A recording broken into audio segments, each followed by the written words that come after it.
Hey everybody, this is Craig Garber. Welcome to Everyone Loves Guitar. And man, I've got such a cool guest, a guy that if you're a baby boomer, you have no doubt been entertained by Jeff Carlisi for years and years. He's a tremendous player, obviously one of the founders of 38 Special, lead guitar player.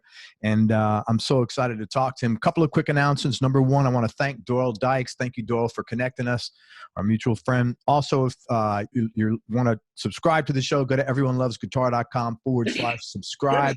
If you're watching this on YouTube, hit the subscribe button, that little icon that looks like a bell. That helps us with the Google algorithm. Thank you for that. All right, quickly, Jeff Carlisi, lead guitarist and original founding member of 38 Special. He was responsible for so many of the band's great signature guitar solos and licks, and he was also co-writer of many of the band's top hits, including my personal favorite 38 Special song, If I'd Been the One, from Tour de Force in 1983. Jeff was with the band from 74 to 96. He's originally from Queens, New York, man, but he grew up in Jacksonville, Florida. He was inspired to be a musician after seeing the Beatles on Ed Sullivan, as many guys that age group were. Early concerts that inspired him include Second Coming, which was Dickie Betts and Barry Oakley, Allman Brothers, and of course other classic rock bands of that time. He grew up and played in bands with most of the members of the original Lynyrd Skynyrd and 38 Special prior to forming 38 Special. Graduated college in Atlanta with a degree in architecture. However, a recession delayed hiring in that industry, so he went back to Jacksonville and joined 38 Special as a founding member. Isn't it weird how stuff like that happens? Alter the total course of your life. It really is. And I've told people many times that, first of all, thanks for having me on the show. It's my sincere pleasure. But I've told people that, you know, I could have just as easily been sitting behind a T-square, Frank Lloyd Wright. And there was a book that came out several years ago, tremendous book, especially if you're having trouble sleeping. But Fountainhead? No, it's called Outliers. And actually, yeah. It's got, you know, the 10,000 hour rule. But one of the things that I realized from reading it was that, be it the Industrial Revolution, excuse me, or Bill Gates and Paul Allen being born during the computer revolution, and a lot of that, the timing of when you're going into higher education determines what your future might be. In my case, in 1974, I loved playing music, but I was planning on being an architect. And had the economy been great and people were building, I would have been an architect. But because of that, interest rates were at 16% and climbing. I remember that. So the guys that I grew up with, some of the guys, Ronnie Van Zant and Don Barnes, called and said, well, we know you're out of school. We've got a real serious effort we're putting together. We want you to join the band. Yeah, why not? And as they say, the rest is history. The rest is history, man. Let me finish a little bit more about 38 Special, because some stuff people might not know. The first two records were actually not very successful by record industry standards, and I guess this was the days where the record companies said, hey, we're investing in you, and you know, we're willing to put up some money.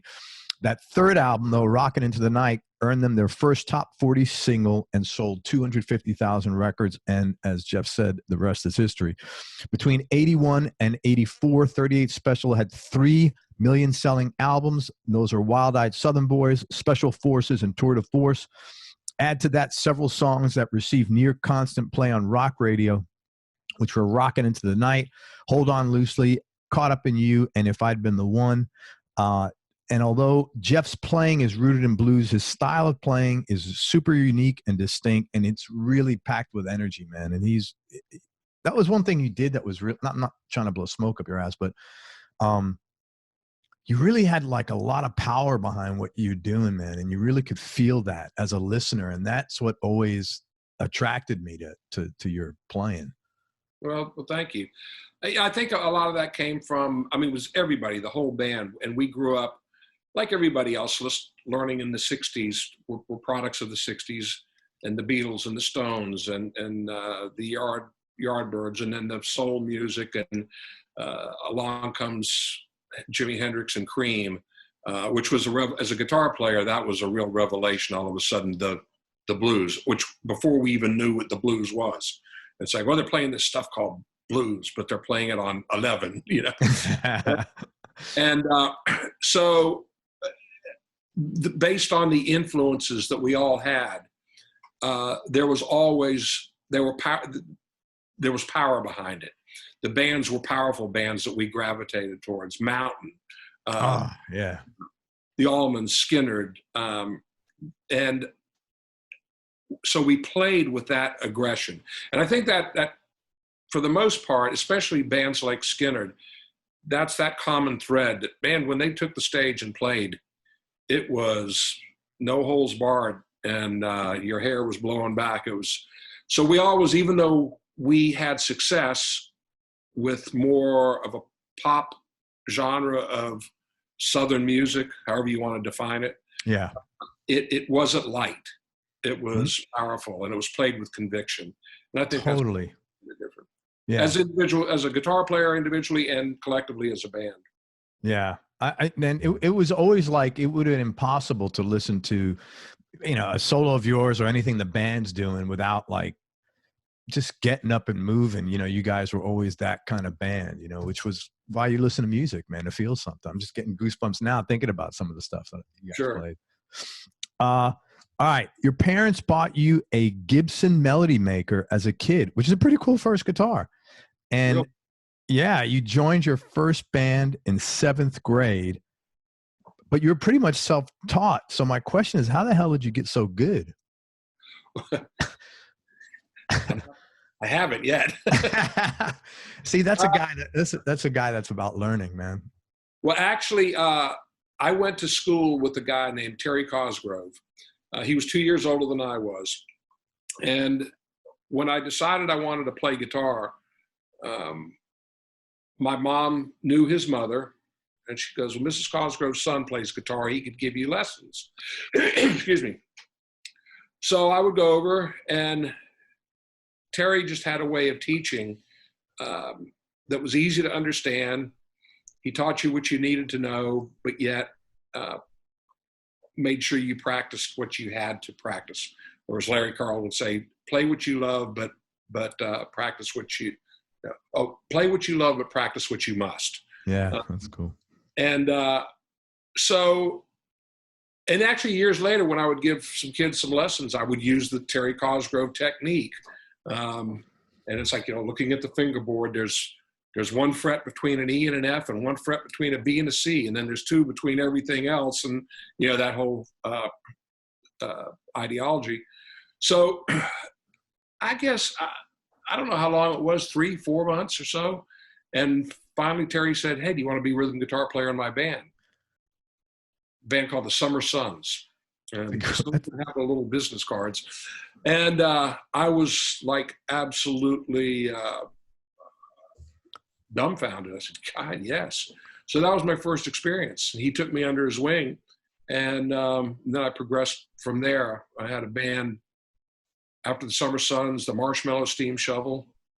That's such a 60s name, the Marshmallow Steam Shovel. The way that came about, my dad was a great guy, very funny guy, and just a dreamer. But he was watching the old, I guess it was the Tonight Show with Steve Allen. Sure. And Steve Allen was a great musician in his own right. Did this thing, how did these rock bands come up with names? And he had these two, like, chalkboard scrolls, you know, and just names written across. And he just randomly spin both sides and see what came up. And it's like, Marshmallow Steam Shovel. My dad goes, that's the name of your band, son. Probably the best name, the band after that, which was my favorite name of any band ever, was the Doomsday Refreshment Committee. And on the bass drum, funny. There was a Kool-Aid pitcher with the classic Kool-Aid guy on the the pitcher, like pitcher with the frost on the pitcher, and out of the top of the Kool-Aid pitcher was a mushroom cloud. The Doomsday Refreshment Committee, and that was the first band that really started getting into to blues. The keyboardist whose band it was few years older than us and turned us on to, he was the first guy that told me that B.B. King was from America and really was one of the fathers of the blues. It's like, really? I thought it was Cream, you know? Yeah, of course. So that's when we really started learning that education that, you know, and of course years later with Alexis Corner and the Stones and that, the whole thing. But that was a pretty cool band. And then my last band in high school, which was kind of an offshoot or lead into 38 Special, was a band called Sweet Rooster, which had Ronnie Van Zant and myself and 38's original bass player, Ken Lyons, in the band. Kevin Elson, who later on went on to work with Skynyrd, was actually on the plane when it went down, but I just spoke to him the other day. Very fortunate. Went on to work and produce records for Journey after that, Mr. Big, the band Europe. Oh, wow. Wait a minute. He was on the plane? Yep. Yeah. And he survived. He survived. I mean, holy crap. Yeah. I mean, I remember the night that happened, we were actually rehearsing, and our road manager came into rehearsal with a look on his face that you never want to see again. And we all just kind of silently went home and listened to see the reports coming in and what have you. And of course, Ronnie Van Zant, Steve Gaines lost their lives, the two pilots, Dean Kilpatrick and Cassie Gaines, all friends of ours. But, you know, the bittersweet part of it is that a lot of people lived because the plane crashed because it had no gas. So there was no fire. Oh, wow. I had no clue on this. Yeah, I had actually flown on that airplane a few weeks before. Might have even been a couple of months. And I remember knowing a bit about aviation because of my father, obviously. I noticed that the starboard engine was pouring some black smoke. We were flying from Boston to Springfield, Mass. It was, you know, 35-minute flight. And thinking, man, thing's really running rich. Well, you know, looking forward, you just realize, well, they were having problems with the engines, with the magnetos, and they had decided this was the last trip that they were going to take on that airplane. An airplane, apparently, which Aerosmith had turned down. They just said, this thing's junk. Wow. And anyway, they just let it run out of fuel. I don't understand how you let an airplane run out of fuel. I don't care how rich you're running it. Yeah. But anyway, what's done is done. And as a result, because there was no fuel on the plane, there was no fire. So that's why so many people survived. They had injuries, obviously. I mean, Alan Collins, Gary Rossington, Billy, Kevin. I mean, everybody on there, but there were no other fatalities other than those six. So I often, well, not often, but a couple of times a year, listen to Steve Gaines' solo record. Man, what a talent that guy was. Incredible. Very good. Yeah. Scary good. Well, it's amazing how their third guitar player was always so good, but added a completely different dimension to what Alan and Gary did. Yeah. And, you know, Alan and Gary, we grew up together in the sense of we'd known each other since we were probably 14 years old or so. Alan lived just down the street. He was one of my heroes. He's one of my best friends, but a hero of mine too. The guy could play, man. He could play. And, you know, they were such an influence on all of us as a band, even before they were Lynyrd Skynyrd, when they were the 1% and what have you. And a lot of times they would play music at a teen club somewhere, and we'd think it was something they wrote. And it was music that a new band that they had discovered. For example, Free. Right. Or the Illinois Speed Press.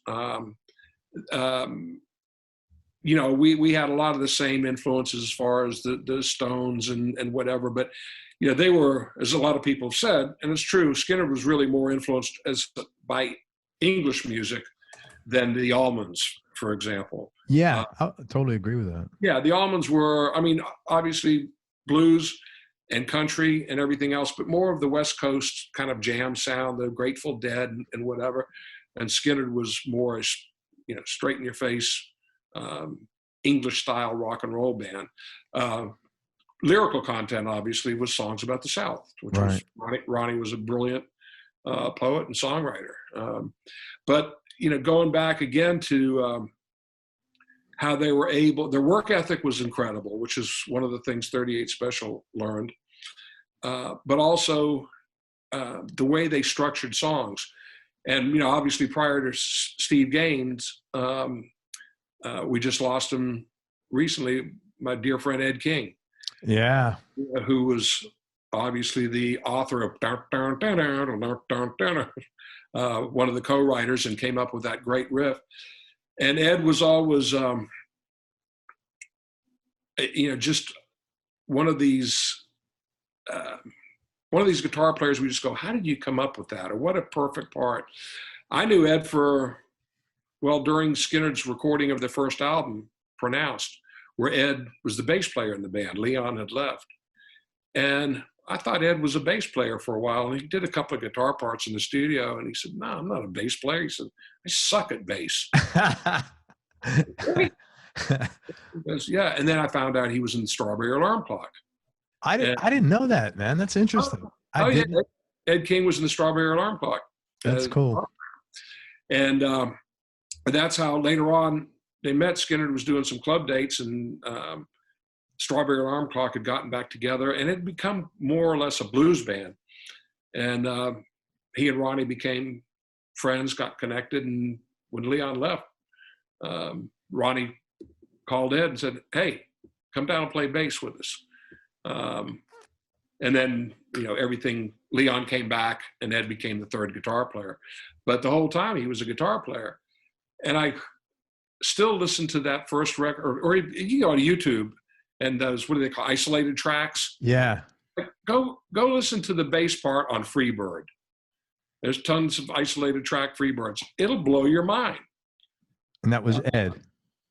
Especially on the outro, you know, obviously during the song, when it gets to the outro, if you listen to, and he plays bass a lot like a guitar player would play bass, as opposed to, because he said, man, when Leon came back, all of a sudden there was this foundation that solidified everything. But if you listen to Give Me 3 Steps, there's no way that song would have the character it does with a real standard bass part. I mean, he plays it just like he's playing a guitar part. Anyway, Ed was honored to know him, and gave me some great advice over the years, and always acknowledged that we were probably the luckiest people in the world, because in this business, there are a lot of really good guitar players out there, a lot of really good singers, a lot of really good songwriters. And it's kind of like the planet, the moons, the stars, and everything have to line up. Yeah. You have to work hard, but to get your shot. And like Ed said, he said, if I had never met Ronnie Van Zant, you'd have never heard of me. It's just, that was the magic that happened for me musically. And to make it in this business, you know, he says, we should be grateful for it, which we are. But he was, I didn't think, when he left Skynyrd, and they went back to a 2-guitar band, I didn't think he could be replaced, or that somebody of that personality and musical character could ever fill those shoes. And sure enough, Steve Gaines comes along, and his sister Cassie said, you got to hear my brother play. And yeah, your brother. And he came up on stage one night, big show. I think I might have been in Tulsa. And I think they did T for Texas, if I remember correctly. And it just blew him away. And Steve, obviously, great guitar player, and didn't do what Ed did stylistically. Of course, you don't expect. Not at all. And actually added that whole different dimension, which Ronnie endeared, that there's another voice now. There's another guy that can sing. Yeah. It was, I guess to this day, well, forever, it'll be a tragedy of what happened to that band, because there was no limit. arguably have been the greatest rock and roll band this world has seen. Yeah. And if anybody got to see them in any one of those permutations, be it with Ed King or with Steve Gaines or whatever, pre-1977, it was a frightening experience of how good it was. And God bless Gary, you know, for carrying it on. And over the years, we've lost other members, Billy and Leon.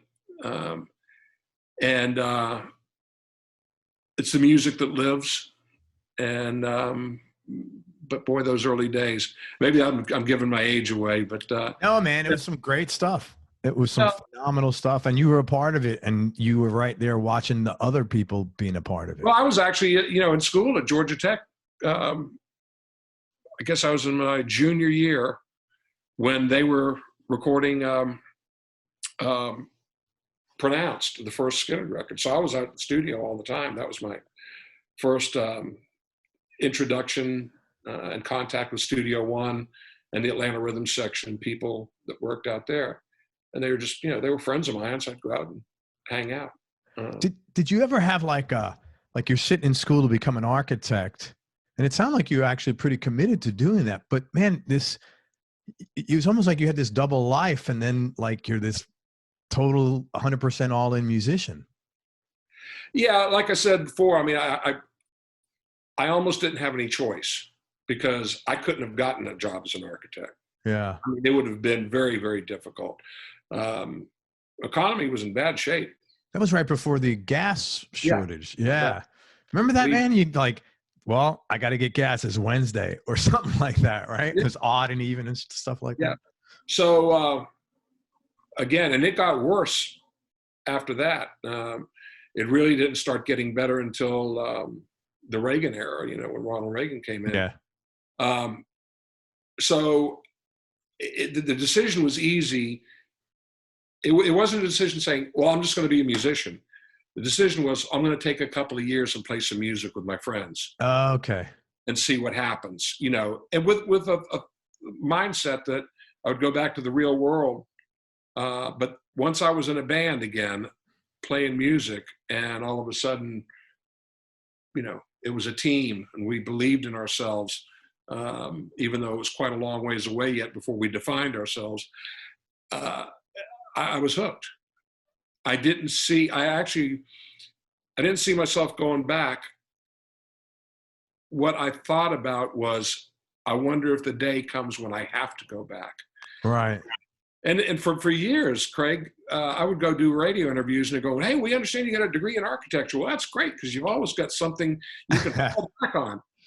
I'm going to fall back on. We sold 12 million records now. 20 million to date, but, you know, I don't think I'm falling back, you know. I mean, yeah, right. That's kind of funny. Yeah. That's funny, man. Yeah. So, hey, you gave me some topics that were either meaningful or nostalgic or influential in your life and in your playing. So I'm going to mention some of them. And if you could share, you know, why these things mean so much to you, that'd be great. Barry Bailey, who's the guitarist for the Atlanta Rhythm Section. Yeah. I hate using the word underrated. Sometimes I think, well, they use underrated because he didn't wreck cars or fall off the stage or, you know, that's just a joke. But again, going back during those early years of Skynyrd at Studio One, and I got to meet Rodney Mills, who eventually became our producer. And Rodney was the engineer for the Atlanta Rhythm Section. Now, actually, the very first time I saw Barry Bailey, he came into a club that Skynyrd was playing, where Skynyrd was playing in Atlanta, called Finocchio's. And it was a very dangerous rock and roll club. You either got stabbed or shot if you were, you know. Oh. I mean, it was like one of those, you never noticed it, but it was that kind of deal. And, but it was a great rock and roll club. And Barry came walking in one night and he sat in. I said, oh, that's the guy from the Atlanta Rhythm Section. And he just played great. And years later, Well, a few years later, not even, probably within the same year, at that point in time when Skynyrd was recording, I went out to the studio to see Rodney, and he was, just he and Barry were in the control room. And Rodney actually ended up, he pretty much produced Barry's parts with Barry. Okay. Buddy Bowie was the band's producer and songwriter or whatever. But after they cut the basic tracks, Rodney worked hand in hand with Barry. And I sat there and listened to him and just was amazed. For my money, he put everything in the right place. His tone was great. He phrased things like, whoa, So that was kind of the first light bulb that went on and going, I'm kind of understanding how you can do it. Not that I'm going to be able to play like that. Of course, I ended up buying a guitar just like Barry's, thinking, well, if I got a guitar like that, I could sound like it. But we'll get to that later. So, he was absolutely phenomenal, and in a very understated way, he could play melodically and then just rip your head off. He was the master of putting harmonics in the right place. Once a lot of guitar players learn how to do harmonics, they put them everywhere. They'd start 1, 2, 3, do a harmonic and go on. But one of the, and he goes, Barry goes way back in early days of who was it he played with back when the Candymen, who were part of the Atlanta rhythm section, who backed up Roy Orbison. I think somebody told me that Barry had gotten an offer from Leslie West to play with him. Oh. I can't qualify that, but been a real mentor to me without him probably ever knowing it.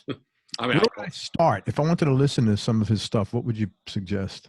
Oh gosh, I mean, just any rhythm section, Atlanta rhythm section record, and especially in the first 3 or 4. If you listen to Large Time, Champagne Jam, Jukin, I mean, so many songs. Justine, which was an instrumental on, I think probably their first record, Back Up Against the Wall. But I think Large Time, I mean, it's just the coolest guitar riff, and the way he plays it in Jukin. But those are the kind of the aggressive, real in-your-face songs. But there are Not Gonna Let It Bother Me Tonight. That's a great. Of course, Spooky. Yeah. I mean, guitar solo on that alone. That's a beautiful track. Yeah. Imaginary Lover. So many great Atlanta rhythm section songs. Even later ones like Alien. Just great playing. Everything he did was, I mean, I can't say there was any one song I went, Barry, you disappointed me on that one, pal. You had done something. Should have let me play though. Great player. Great player. Thanks. Let's talk about next Dan Hartman. And for people who don't know Dan Hartman, he's a singer and a multi-instrumentalist. He's also a songwriter with Edgar Winter, who wrote Free Ride, but he also wrote James Brown's hit Living in America. Yep. So talk about Dan. Dan, as you pointed out, was a bass player in the Edgar Winter group and wrote some of those early songs. Later on, after we knew him, the James Brown tune, and also what was the street? That's the street. The movie that had a song called, I think it was called "Streets on Fire" that he wrote. Anyway, wrote a lot of songs. Incredible. Now, this was 1976, I guess, late 76, when we first met with him, and I had never personally experienced a musician that was so multi-talented in the sense of all the instruments that he played. And what he did. And so in a nutshell, we did the first 2 records, and as you pointed out, they were not successful records on A&M Records with Dan. But it wasn't Dan's fault by any means. We learned a lot from Dan on how to approach making a record. Edgar Winter lived just down the street. He'd come over and hang out, and do some sax solos on a couple of our tunes. Talk about a talent. Holy shit. Yeah. Well, and he had White Trash down with Jerry LaCroix and all those guys. It was just Winter's White Trash. What a band, man. Yeah. And Johnny even came by one night. He came in, and they were so like, Edgar was all slick and uptown and green sparkle tennis shoes and stuff, and Johnny was all leather and chains and sits down on the floor with a bottle of Blue Nut, puts a couple of bottles of Blue Nun down. Let's jam. Blue Nun. Yeah, it was great. I had a Firebird back then that I pulled it out. And, of course, did I have a camera? No. So it's funny how that wasn't on the top of everybody's mind back then. No, it was, you just didn't think about it. And yeah. If you did think about it, you were too embarrassed to start taking pictures. I mean, I think about all the bands that we either opened for or that opened for us. And my hobby was photography. Yeah. I just didn't do it. I'm going to tangent for a second. The greatest photographic essay I've ever seen is 84. Golden Earring was our opening act. And what a band. Where were they from? Like Sweden or something? Or? They were Dutch. They were from Netherlands. Yeah. And so the singer, I don't recall his name, really nice guys, but they had a heavy brogue and very difficult to understand. And we all got along, and he came up to me one day, I think it was a sound check or backstage before the show. And said, "Hey, how you doing? Good." And he pulls out one of those styrofoam clown noses, the red. Yeah. And all that. And, odd thing to pull out. Yeah, that's pretty nice, man. Yeah, cool. That didn't set you back too much, And he's like handing it to me, and what do you want me to do with this? And finally, he could, gestures, put it on your nose. I go, okay. So some weird Dutch custom that you don't know about. I didn't know what was going on, man. It's like, I didn't want to be rude, It's like a little awkward, but yeah. Yeah. But all right. And I put the clown nose on, and he whips out a Polaroid. And pulls up the Polaroid. It develops. He looks and I said, "Why?"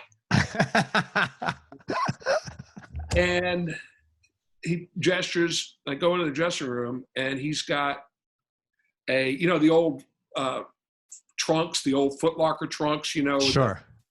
Latches, and then the thing in the middle, black with the gold corners and all that. He's got one of those.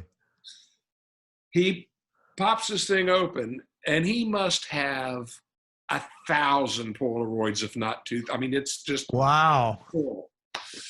And he's got also an album, a photo album in there with all this stuff, all these Polaroids. Pulls out the photo album, and he starts showing me. Here's Clapton with the red nose. Here's Jeff Beck with the red nose. Here's all these. Wow. Every rock star that he's ever, been in touch with, people you didn't know, and enormously successful and famous people. And the rub or the tie was that they all were wearing the red nose. That's hilarious, man. That was great. And I thought it was brilliant too. I said, could you imagine a museum, an art museum display of, filled with famous people with the red nose on? Yeah, totally. And made everybody the same. Yeah. And I'm looking at it, it's like, oh my gosh, look who it is. Look who it is. And he had been doing this, for years. What was their hit? Twilight Zone? Was that what it was called? Twilight Zone. And yeah, that was a great song. That was a great one. And oh gosh, what was the other one? It'll come to me. There was another one that they had. That was their second hit, I believe. Radar Love. Radar Love. Yeah, man. They were great tracks. Great tracks really back good in the day. That was one of those. I had a guy on the show one time. I don't know if you know plays. Oh man, I'm having a brain fart.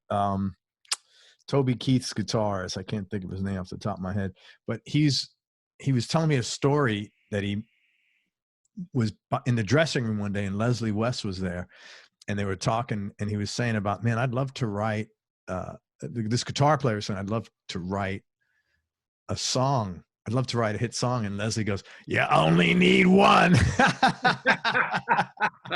But that was like that golden earring, you know, they had those 2 hits, and back in the day you can, like, you know, fund your retirement with 2 hits like that, exactly. You know, that's crazy. Anyway, to tangent back to Dan Hartman, it was a great 2 years. We recorded up in Westport, Connecticut. He had a home there with the studio in it. It's called the Schoolhouse. It's beautiful in Westport, Connecticut. It's beautiful. Oh, yeah. There, man. Yeah. And the main part of the house where we recorded in, and you could record in any room. You could record in a bathroom if you wanted, because the ambience of the tile would, you know, create a natural echo chamber. But there was a large room, and it was called the Schoolhouse because during the Revolutionary War, George Washington and his troops would come there to chill out. That's pretty interesting. Yeah, it was an old schoolhouse. Now I took plenty of pictures of that place, that's for sure. Yeah, it was really neat. And it was a great experience, and we learned a lot from Dan. Quite frankly, as a band, we were pretty green. Not in the sense of our playing skills, but stylistically in what we were doing. You know, we were still trying to be, we were doing a little bit of Marshall Tucker, a little bit of Skynyrd, a little bit of Allmans, a little bit of Charlie Day, you know, everything that every other Southern band was doing, we tried to wrap up into one. And it's kind of like, oh, seen it, heard it, done it, and you're not even doing it as well as those guys did. Our second record with Dan, we broke out of that a little bit, but still didn't really have the right direction. So we didn't know what our future held, and we decided that we'd part ways with Dan. And record company might have been behind it too. This is, you know, after 2 records. But I mean, think about it. 2 records that sold, one sold 20,000 copies, the other sold 30,000 copies. Today's times, or even 20 years ago, yeah, you'd have gone after the first one. Yeah, but for sure. We were very lucky, once again, very fortunate to be with A&M Records, which was, you know, the last of the great independent record companies and real music people. Jerry Moss and Herb Alpert. Yeah, that's right. Is that me? Yeah. It must be important. It was loud as shit. Woo, sorry about that. No, it's all right. Time to put on a red nose. Yeah, right. And they, you know, they stuck with us. I mean, they gave us a third chance. And that's really when things changed, fortunately. I remember calling Rodney Mills and saying, okay, we're going to go somewhere else, and we want a really good sounding record. So Rodney must be the guy that can do it, because we love the way the Atlanta Rhythm Section record sounded, and coming back down south. And called Rodney one day. I said, Rodney, how'd you like to engineer our next record? And he said, well, Jeff, I was actually kind of thinking about producing it. Oh, didn't think about that. So then it was like, all right, shift gears, go back to the record company, convince them that this is what we need to do. And that was difficult, because here's a band that had absolutely no track record, had done 2 records, didn't say anything. And we're saying, we want this guy that's never produced a record in his life other than Barry Bailey's guitar parts to do a record, to produce our record. And so they says, well, you need to talk to some other producers. And we did. We talked to, I don't even remember, years later, Greg Ladani, that was later. We'll get to that. But anyway, we talked to a couple of other people. And finally, I think, you know, fortunately, I think the record company just said, whatever you guys want to do, just go do it. And this will probably be the last one. Well, we did record with Rodney, so I'm producing the third album. And that record was actually in the can, getting ready to get mastered, when all of a sudden our manager calls and I get a tape through the mail of a song by this band, Survivor, that we had never heard of before. and listen to, turn that off. You probably got your messages on there. It's my wife's computer. Oh yeah, it's the messages. You got to disable it. Let's see, messages. Well, Or maybe turn it off on the bottom. I'll end up sending you to hell and back. No, don't worry about it, man. Yeah. So, so Survivor. So Survivor. So we get this, as Jim, in your interview with Jim Peterik, talked about John Kalodner, who was an A&R man, who knew our manager, Mark Spector, who was, had recently left A&M Records. We knew him through A&M, and he believed in us a lot and really helped us get through that period of the post Dan Hartman into the new period, doing demos and what have you. And he sent this tape with a song called Rockin Into The Night. So I remember I listened to it. That's pretty catchy. Went straight over to Don Barnes' house. We sat and listened to it. And he goes, man, it's a cool song. And really felt there was something special about it, but we didn't know. So let's show it to the rest of the band. Well, I have to honestly say, the rest of the band didn't seem too excited about it. And obviously, I mean, Ronnie Van Zant was singing all the songs at that point in time. And I think Don had sung one or two on a couple of the Hartman records. But he didn't like it. He didn't care for the melody, and just said, I don't know, I don't feel it. So was it had to do maybe with the fact that it wasn't your song, that you guys had? No, because we had done some covers before. I don't think that. We were, I don't ever remember us being, it has to be us. Matter of fact, certainly later on, we realized how valuable collaborations were and how fruitful they could be. So we said, I said to Don, I said, well, I think you could sing it. He goes, yeah. He said, I think I probably could. So we went back up to Studio One with the band to cut the track. And everybody else went home. Don and I always stayed later because either we were doing guitars or whatever before anybody came back to sing. And he sang the song. And obviously we had held up on mastering the record, because we realized we had to have a hit, or we had to have something that was going to make a difference. So he sang it. We were very pleased with it, getting kind of excited. The band came back up, and all of a sudden some of the other members of the band said, well, Donnie's really our singer. We think he should sing it. So said he didn't like it. And so basically we gave him a shot to sing it. And because of the range and stylistically or whatever, what Don had put down was really the answer to if the song was going to do anything. So song was added to the record, went out, and boom, all of a sudden, we've got a top 40 single, and we're on the radio. Can you imagine that? On the radio. That's amazing. And record company was happy. All of a sudden, Rodney's got a gold star on his forehead because he's this rookie producer. Right. Made a great sounding record. The whole attitude of the band, the way we were playing was, everything changed at that point in time. The guys that were a little reluctant to cover Rockin Into the Night, once it came out and it did well, did they swing around? Oh, yeah, absolutely. Anytime. Yeah. When you hear yourself on the radio and somebody sends you a check. Yeah.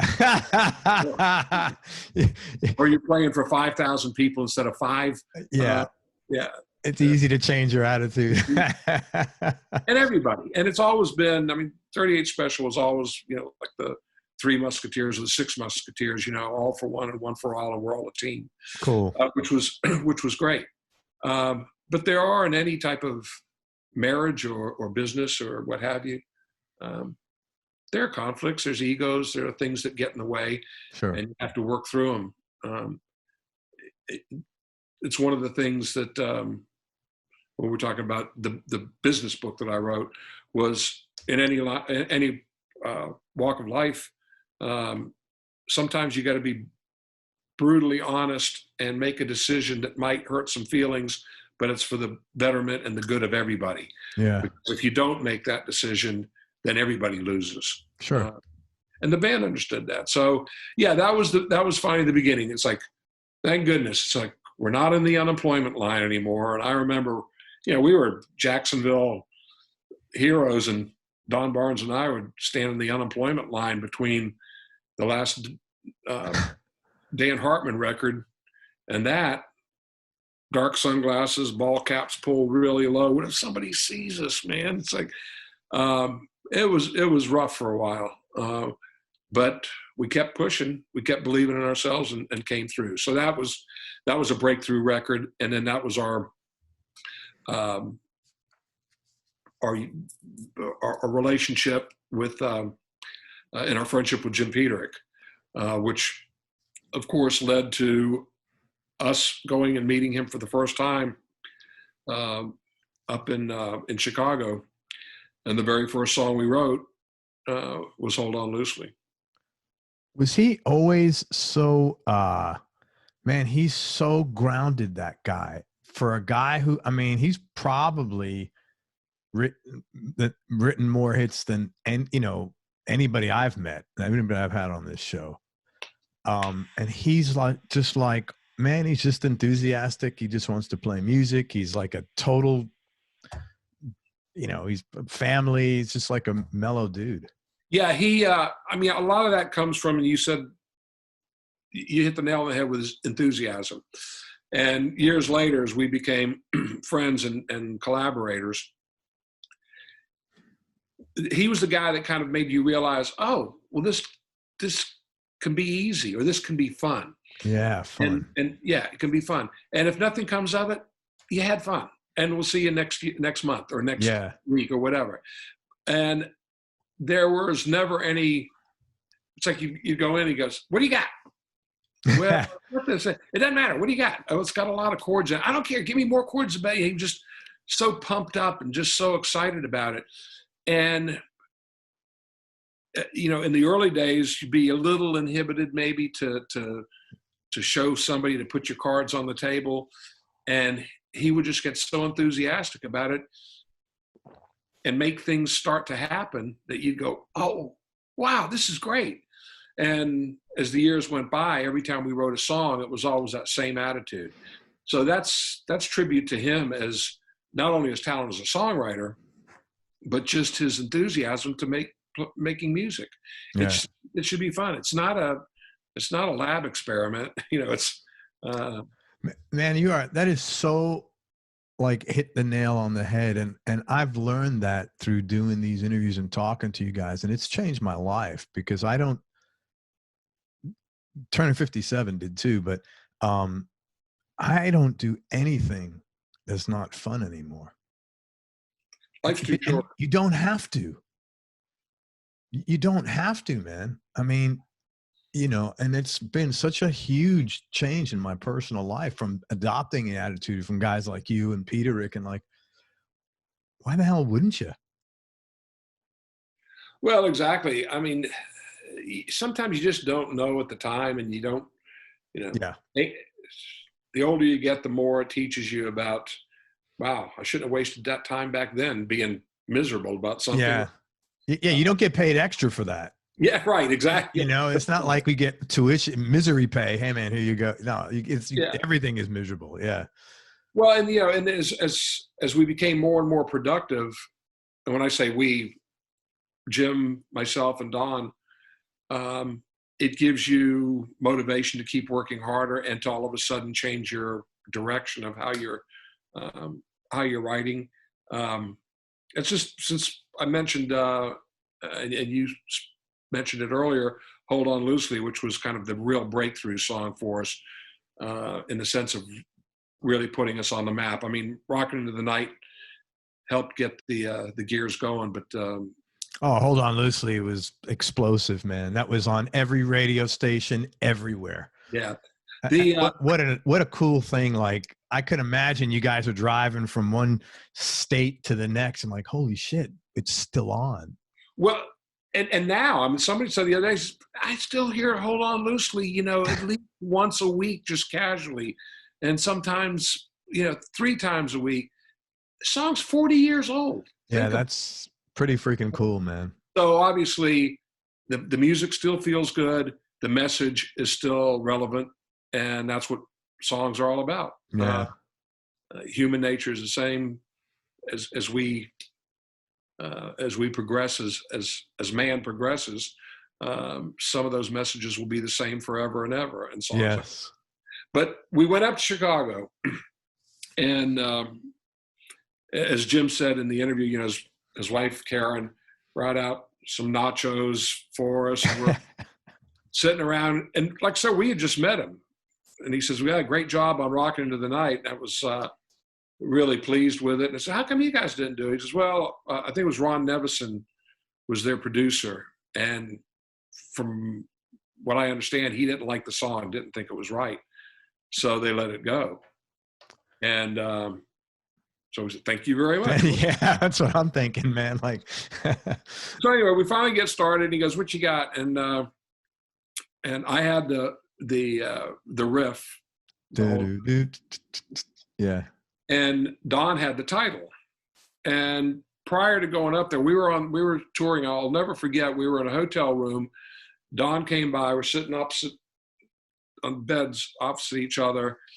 And I said, "What do you think of this?" And he started just scatting a melody. Da da da da da da da da da da. And I don't even know if he had the title at that point. I don't think he did. I think he just started scatting melody and then came up with the title "Hold On Loosely," which was a brilliant title. You know, yeah.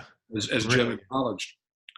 So the next thing you know, we start writing, and Jim's like, boom, he's flat out in fifth with no downforce, and he's full speed ahead. And so he would, very, very prolific and fluent lyricist.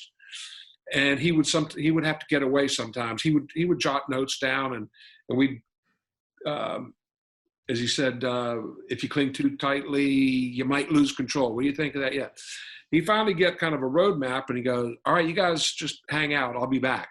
And he'd just disappear somewhere with his notebook. With his notebooks. And hang on, I'm going to.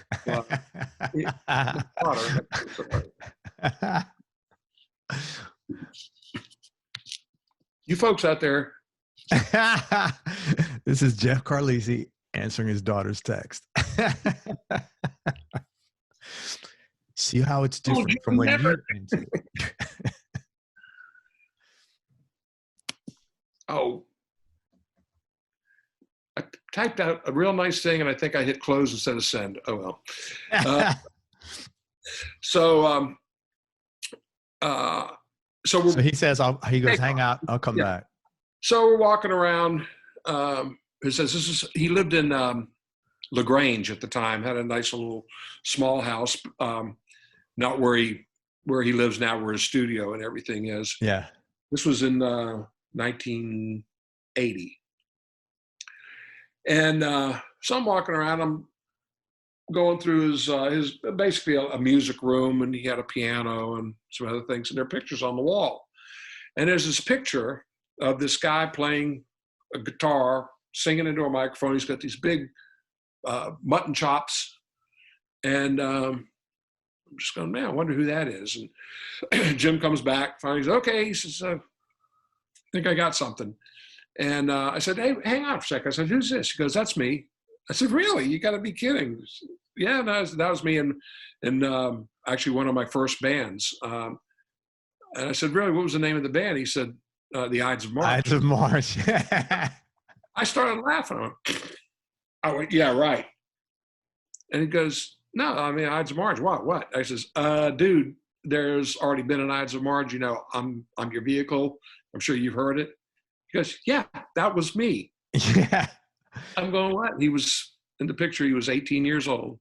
Yeah, he was a kid, man. Said, I didn't know he sang it. I remember the song. And I was just like, yeah, right. There's already been an Ides of March. And Sure That's enough. so funny. Yeah.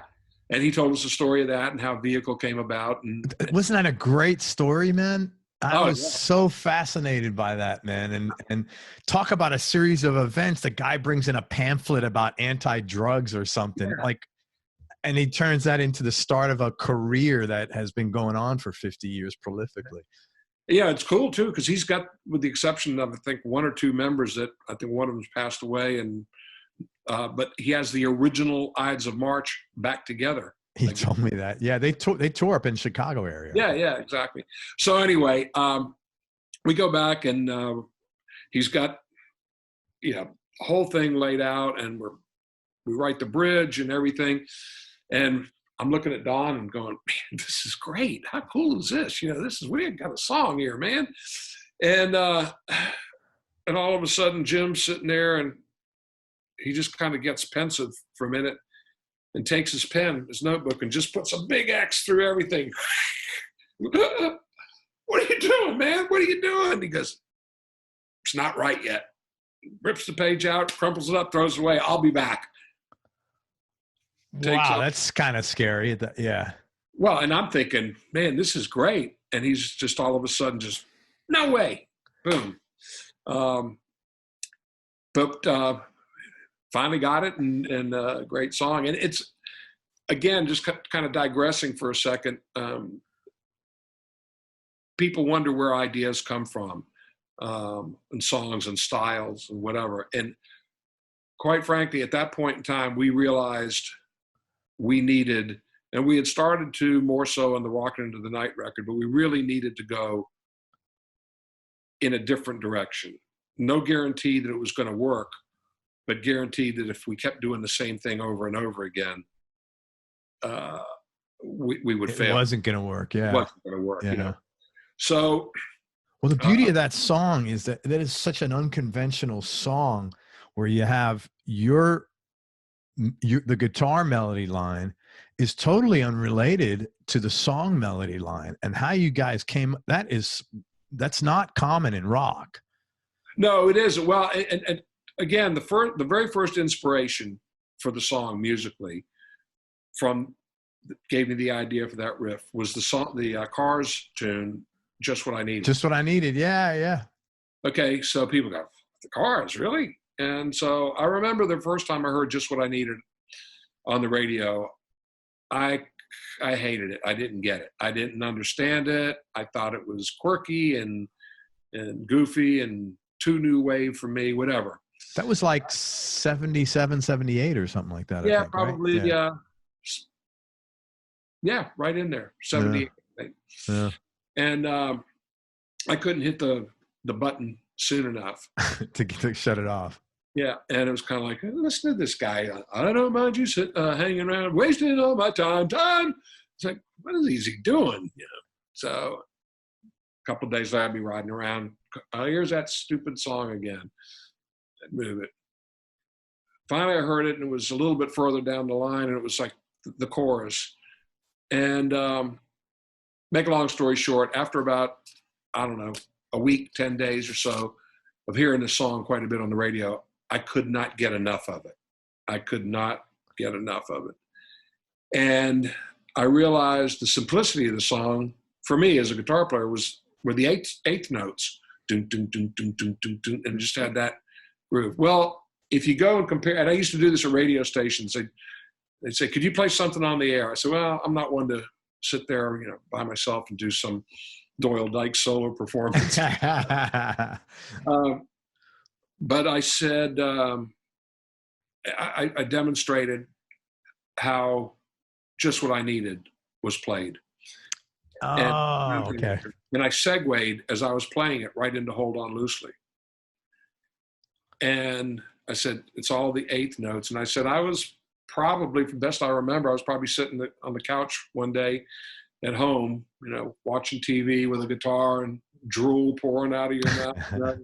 Just going ding, ding, ding, ding, ding, ding, ding, playing eighth notes, and then ding, ding, ding, ding, ding, ding, ding, ding, ding, ding, ding. Hey, that's kind of cool. Dun, dun, dun, dun, dun, dun, dun, dun. And does it sound like the Cars? No. Nothing like them. influenced by the Cars? Yes. Is it a way to just take the blinders off and pull something in and make it your own? Yes. So that's where that whole style came from, which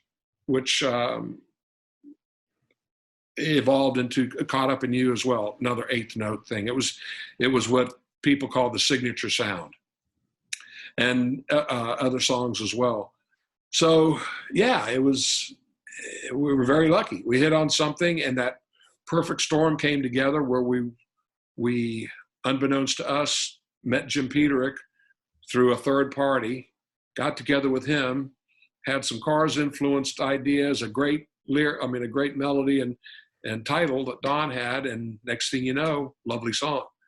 And the relationship continued for the next 2 records anyway. The Special Forces that had Caught Up in You on it. And, he and Don wrote Chain Lightning, and Jim and I wrote Fantasy Girl and other ones. He ended up on Tour de Force, which had If I've Been the One of your favorite songs. Oh, what? Tell me about that song, can you? I'd love to hear it. It was one of those songs that some songs you labor over.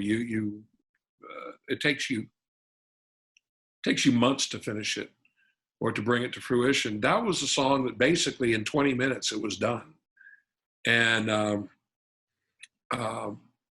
we had initially I had started writing it for Donnie, and the melody was something that he could follow, and it was boom, ba, down, down, down, down, down, down, down, down, down, and following the guitar melody. And so Don and I started working on it, and he developed parts of the song, and basically we had a melody and pretty much all the chord structure done in 20 minutes. I mean, it's simple.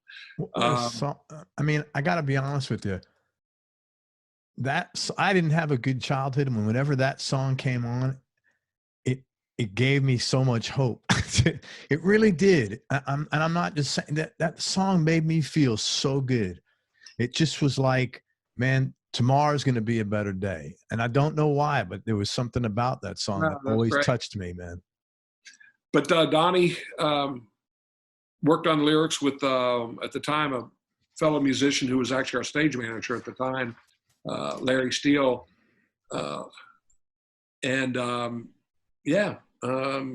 Song was written very quickly, and it's one of those songs you wish could come together like that, all the time. The funny thing about that is when I don't know if you remember the video with the horses going through the wheat. Oh yeah. Okay. So I guess what you call the heroine in the movie was this girl. We had to go up to Alberta, Canada, to film that, to a little town called Pincher Creek. And the reason why is because in North America, wheat is harvested from south to north, and the only wheat that was left anywhere was in Canada. Oh, that's it. Yeah. I think that's so cool that these things, like, you get to learn from this, it's kind of cool. So we went up there. It was, beautiful, beautiful place. And they had the horses. It was a working ranch where these, what do you call them? Wranglers, I guess. The guys who. Oh, they mean the ranch hands or something? Yeah. I think they're called wranglers. Anyway, so the director would say, we want the horses to run this way. And I remember saying, you guys just ignore them. It's like 80,000 pounds of running mass, and just ignore them, Because if one of them veers or heads toward you, just go like this. It'll spook them. You talk about being nervous. I mean, yeah, like over here. But anyway, so we're filming the thing with a girl who was the heroine in the movie, was a girl named Julianne Phillips. So song's out. It's a hit. I'm sitting at home. I'm talking to a friend on the phone, watching TV. News is on and muted. And all of a sudden I see our video pop up on, I think it was CNN or something, pop up on the screen. I'm going, hey man, hang on, hold on. Our video's on we're famous, get us something. Well, that was when Julianne Phillips announced she was marrying Bruce Springsteen. Oh, man. And she was, what was that? Sisters. She was in a TV show, I think Sisters later on. She was, just an actress that the producer picked to be in or the director picked to be in our video. And then later on, so I'm sitting there all excited, and I'm turning the TV up, and all of a sudden it says, yeah, she's very well known for her appearance in a 38 special video. So it was all about her. And that's so cool. She was marrying the boss. But, we got some press from it. Yeah. Thinking it's about us. And it's like, no, it's about her. That's cool, though. Come on, man. I see stuff on CNN. Well, I said, we had her first. If you're comfortable, in 1996, you left the band. I was just curious, what was the final trigger that prompted you to leave? So many things, and people say out of diplomacy, he left to spend more time with his family and this and that. It was winding down, and I've never been one to say it was his fault or it's because of him. It's like it takes two to tango. Sure. And the band was somewhat fractured at that time. We didn't have any of our original drummers anymore. We had when Don departed in 86, 87, I guess. That's when Max Carl and Danny Chauncey joined the band. Which was a great time. And we had song Second Chance, and Max Carl was probably one of the greatest vocalists ever. Certainly that I've had to work with, and a great songwriter, really good period of time. But Don came back, Danny stayed, and things were just, everybody was drawing lines in the sand. And there were things about me that somebody didn't like, and it just started spiraling and snowballing. And I think that also was combined with, it was a tough time for the band, because all of a sudden we're into the 90s, grunge is taking over. Yeah. In our career, post the Dan Hartman era, but all the Studio One days with Rodney, we never had the record label come by and check to see what we were doing. If they did, they had to be invited by us. That was our sanctuary, and they never questioned it, and we just kept delivering good product. Then all of a sudden, we went from A&M Records to, I guess, Rock and Roll Strategy, which had Second Chance on it, was the last record on A&M. A lot of the folks that worked at A&M that were our friends went to Charisma, which was a subsidiary of Virgin Records. We did a record called Bone Against Steel with Max. One of my favorite records that we've done, not typical 38 special, but just as far as songs and playing, but it was not accepted. And the next thing you know, the record company is wanting to come in. They want us to submit demos. That caused stress on everybody. Yeah. We used to be way up here, and now they're asking us for demos. What's going on? Is this how the world works? So I think that contributed to, well, it's his fault, or I want to go in this direction, but he does it. I can't give you the definitive reasoning. It's just the season, and the season was over. Yeah, I think that's probably the best way to put it. Yeah. And that's okay. I look back, it's obviously painful. It was just like it was painful for McCartney for the Beatles to break up. Sure. It was painful because for close to 30 years of my life, I've been in this band. And all of a sudden, for whatever reason, it's over. What I realized later on, the old expression of one door closes, it opens another. Sure. And I had these opportunities to do so many other things, to become a member of the Rock and Roll Hall of Fame band with Liberty DeVito, and working with Paul Schaefer and Will Lee and Ricky Byrd, Rob Arthur, and playing oh gosh, I guess for a period of about 8 years, I guess, backing up. I'll just give you a few of them. Sam the Sham, Mitch Ryder, Ronnie Spector, Russell Tompkins Jr., Tone Loc. That's funny. Oh yeah, I mean just and on and on. Doctor Hook, what's his name? Passed away. Treat Her Right, Roy Head.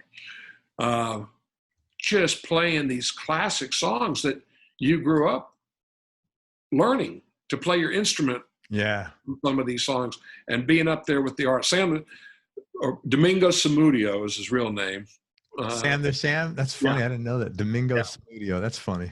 Yeah, one of the funniest, sharpest people I've ever met. You cannot out one-line him. You cannot out razor or outcut his wit. He is just an amazing guy and gave us a lot of insight to the Pharaohs. And I didn't realize it, but they were a blues band.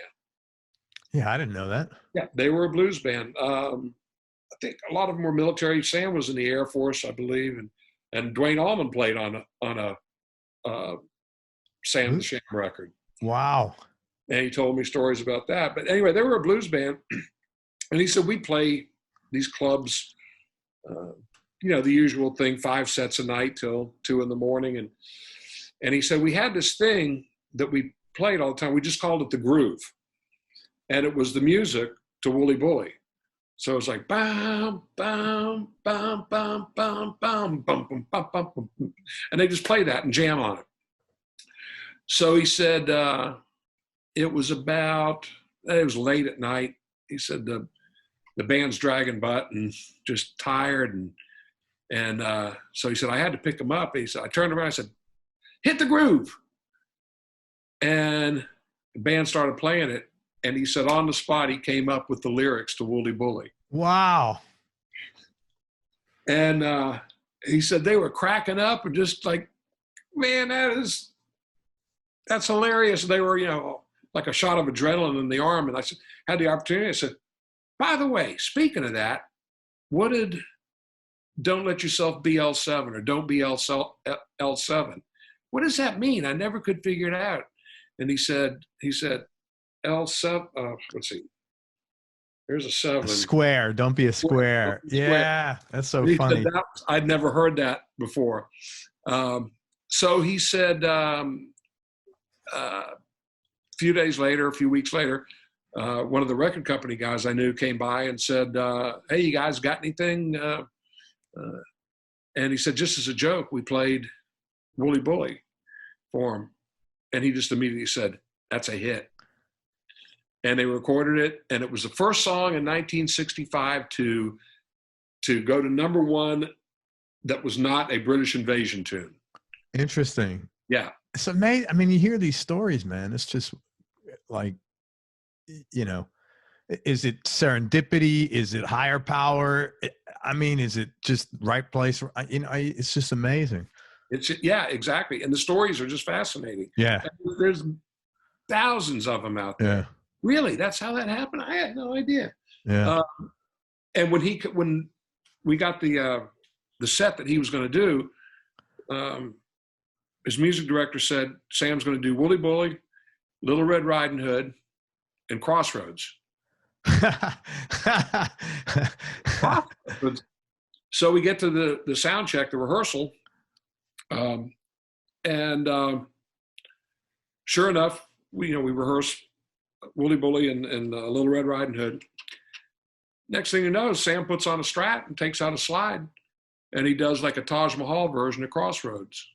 That's pretty funny. And it was like, and that's, after that I found out, he goes, I've been a blues player all my life. That's what the Pharaohs were all about. You just heard the hits that were on the radio, the novelty songs, so to speak.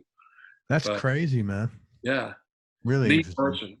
But yeah, playing Jenny Take a Ride and Devil with a Blue Dress with Mitch Ryder. Come on, man. Yeah. I'm playing those in a band in 1965, 66, whatever. And I'm standing there playing it with Mitch Ryder. playing all of Jim McCartney's guitar parts and everything. It's just like, whoa, doesn't get any better than this. Let me ask you something. You mentioned the Hall of Fame. Again, if you're comfortable, why the hell do you think you guys have been excluded? Well, okay. First of all, to whatever extent you're comfortable answering. I'm fine. First of all, there are a lot of people still waiting to be there before we do. In that, I mean, doing something groundbreaking with music. I mean, we were a good band and we sold a good amount of records, but I could never say we were groundbreaking with music. But is that the criteria? Well, it with so many of these award type things, it's a popularity thing more than anything else. Yeah. One of the problems, and I was up there when you may have remembered when Guns N' Roses were getting inducted. Mm-hmm. And Axl Rose apparently said, unless my band, they had already broken up, and Axl owns the trademark Guns N' Roses. So he had a whole new band that he was able to call Guns N' Roses, but it wasn't Slash or any of those other guys. And he said, unless my band that I have now gets in and gets inducted, I'm not showing up. I remember it made the news. I got up in the morning and Washington people were outside talking about this and whatever. So the Rock Hall said, or the Hall of Fame said, tough, sorry. It's the people who performed that body of work. Yeah, which makes sense. Right, exactly. Then there was some controversy from even some fans saying that some of the nominees that year, I think Hart was one of them, that whether you liked them or not, they certainly, women in rock music, they revolutionized that. They became successful and all that. So a lot of the dissension, and nothing against Guns N' Roses, but they didn't have a big enough body of work. Just because they had one record that sold more records than any other first record out of a box, what was it, Appetite for Destruction, I think? Yeah, correct. That didn't qualify them to be inducted that early. Whatever, an opinion. So what the Hall of Fame, first of all, the Hall of Fame, it's a lot of committees, as a lot of organizations are. Man, just saying that and listening to this, it's like a lot of committees. That means a lot of bullshit. And that, well, it's true. It's true. It is, man. It's just. And I'm telling you, people that have, it's almost like lobbying in Capitol Hill. People, fans, I know that there were fans of Skynyrd. It took them forever to convince them to get Skynyrd inducted into the Hall. They have to go. They have to write letters. They got to do. It's like electing a candidate. Well, exactly. So it goes this committee, this committee, this committee, and then they realize, well, the fans were going, well, that's not fair. What about us? You know what? You got a good point. So they said, we're going to. Now they may have changed since, but at the time they said, we're going to let the fans have a vote. So they gave the fans a 10% vote in the greater scheme of things. Well, that's kind of. It's nothing, man. Nothing. Yeah. So again, I got to be realistic, and no matter how fair the process is or whatever, I really can't. I mean, I would graciously, we got inducted to the Georgia Music Hall of Fame because of our work in recording in Georgia. But there are a lot of people out there that deserve to be in there. It's also been diluted, and you've heard this argument that it's the Rock and Roll Hall of Fame. Right. They're hip-hop artists or whatever. Yeah. And that's a tough one because, I can kind of understand where like Run DMC or Beastie Boys qualify. But then you say, but those guys or and I'm not just saying hip hop, but other genres of music. Sure. But does Drake? Maybe not. Yeah, right. Yeah. So it just gets diluted, And I've always said, I said, you'll be watering daisies on my grave before we get in, but that's all right. You know, it's a fan.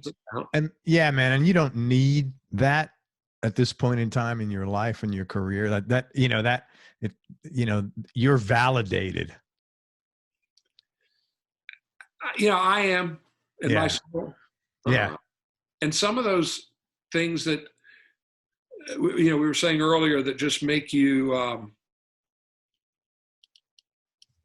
if you're looking for an accolade or something to satisfy your worth, the easiest thing is, to do it through your music. And for example, it's been about 5 years, I did this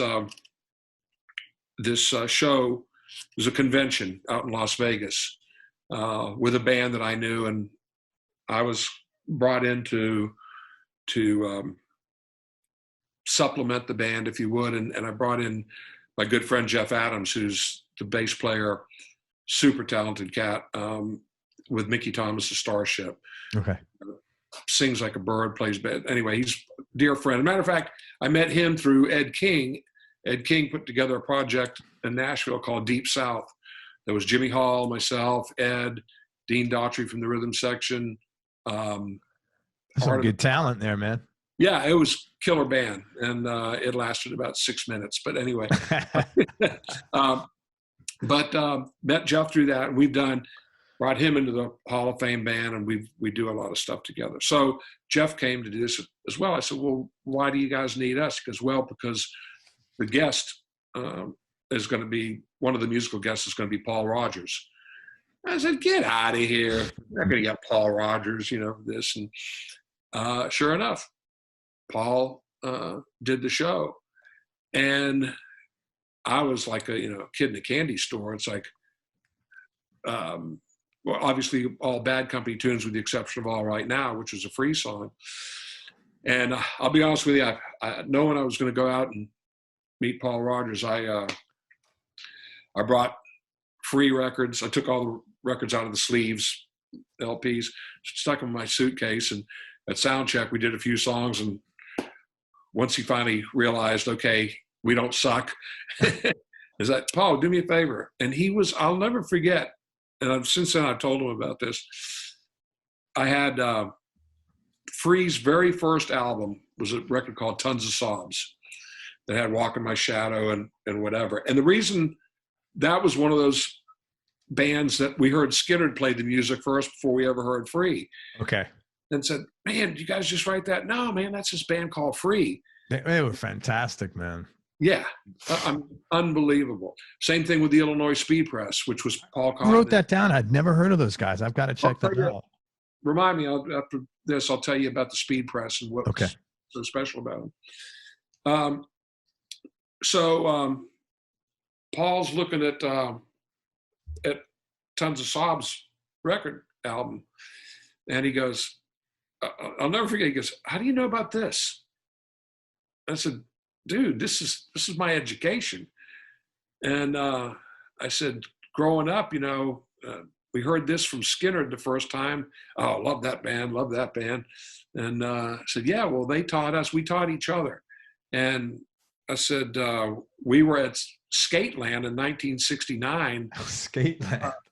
Where you guys played, and with Andy Fraser and Paul Kossoff and Simon and whatever. So I said, the reason why I play the stuff like I play it is because that was the education I got. I understand that swagger, whatever you want to call it. And he said, funny, and he seemed like he was just like really, he said, I understand if somebody heard about Bad Company and knew about Bad Company, but Free just seems like. Paul Kossoff was just a genius, man. It was incredible. Years later, when Bad Company made their comeback, Sans Paul, with Brian Howe singing, they were opening for us, and we became very good friends. Me and Mick Ralph's beautiful, beautiful person. That's so cool. Sad, that he can't play now. And I heard he's getting along pretty well, though, all things considered. after his stroke. Yeah, that's right. He had a stroke. Right. Yeah, yeah. And Simon would go out and play golf with us, and just really, and we'd ride on each other's buses and whatever. And Simon and I were up all night on the bus playing acoustic guitars, playing every free song. That's so cool, man. Yeah. And it was just like, it was so cool. So, again, we did the show. And if you go to the videos of Paul at that Las Vegas show are on my website on jeffcarlisi.com under, I think it's under Jeff's videos or whatever.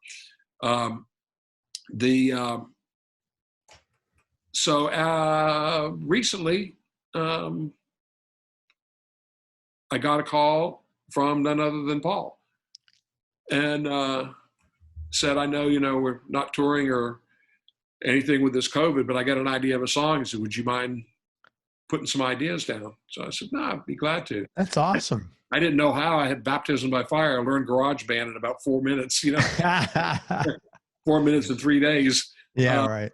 But it was fun. So we've just since, and that's, I guess the point is it's that kind of acknowledgement saying, Yeah, man, that's happening. You don't need a bunch of committees.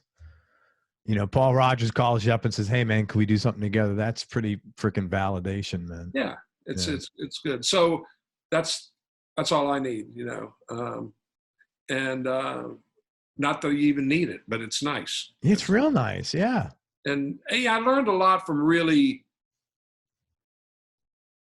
great, and when I say great guitar players, people that I could never even envision doing what they do technically or whatever. Doyle Dykes is an example.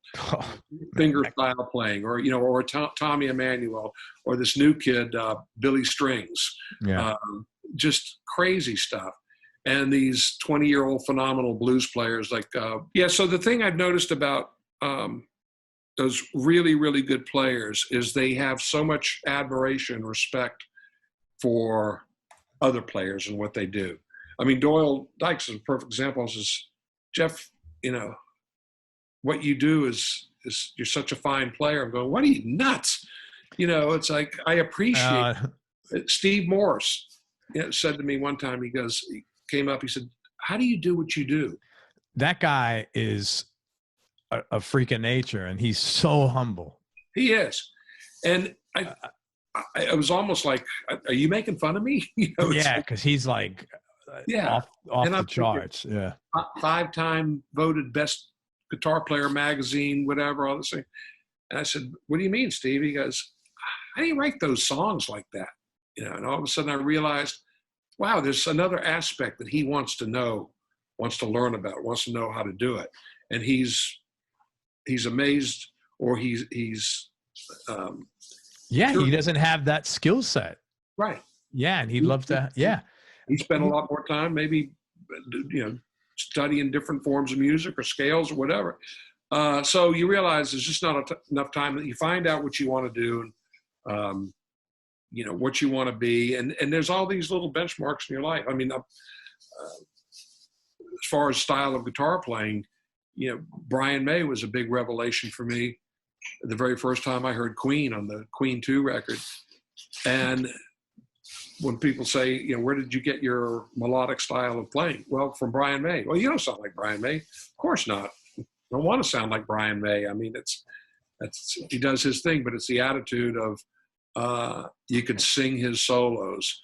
When the singer was finished singing and you start playing, you take off with that's what I chose to do. And that was that. I get it. Yeah. You structure those things to work in and out of vocal melodies, and that creates something different than nobody else is doing. But it's all those players that are just so really good. Andy Timmons is another one. Yeah, Andy's pretty amazing. Yeah, amazing guy. He asked me, when I had my the company Camp Jam for the summer camp for kids, he did a master class. And I'll never get. He goes, hey Jeff, he says, you got to show me something from Hold On Loosely. And I said, really? He goes, yeah. He says, I said, I bet it's that triplet figure that in the solo. He goes, yeah. I said, all right, I'll show it to you, but you got to show me how you do it first. And he said, yeah, I remember in high school, man, I was trying to figure that out. So he does the sing, and I don't even know what he was. Yeah, he's like Steve Morse kind of. Yeah. I mean, it was like, and I said, man, I can't even fathom what you're doing. It's actually, you're going to be disappointed. It's not that hard, you know. And I showed him, and he just went, wow, that's really cool. And he said, play the intro. I said, well, come on, man. He goes, no. He said, there's nothing like, no matter how simple it is, the guy that invented the part, that played the part first time, to watch him do it. It was like in the movie, It Might Get Loud. With Jack White and Jimmy Page. Yeah, and Jimmy Page and The Edge. Yeah. And The Edge and Jack White asked Jimmy Page to play Whole Lot of Love. And it was like, that was the same thing. It's to watch, you know, you remember the first time you heard that sound and everything, to watch the guy actually do it. Yeah. Can we play A Whole Lot of Love? Piece of cake. Can we play it like that? No. Nope. No. Jeff, tell me knee-jerk reaction, top 3 experiences you've had musically. Oh, good question. Well, I just talked about one. Playing with Paul Rodgers was certainly one. I mean, not only because as a kid, you know, I followed his music, and obviously such an iconic rock singer, but I remember being on stage for the 7 songs we did, and I had a monitor just blasting with just his voice in it right next to me. And I mean, the hair was standing up on my arms, and it fueled me to make me play even better and more aggressively, and almost, you know, assume a character that could have been Kossoff. Who knows, you know? Yeah. Not comparing myself to him, but just that. No, that vibe, man. It was an experience. What a great thing, man. It was one of the highlights.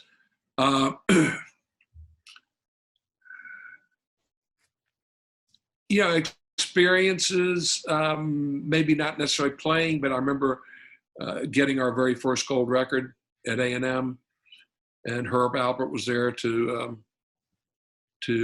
help present it to us. And it was pretty cool. You know, you think all your life, let alone make a record. To get a gold record. That is a very significant accomplishment, man. So that sticks in my mind. And again, I guess I'll probably think of a million things after we finish this, but I think all the, and not any one in particular, but those experiences at the Rock and Roll Hall of Fame, playing behind these guys that were heroes of mine, whether it was Sam the Sham or Mitch Ryder, or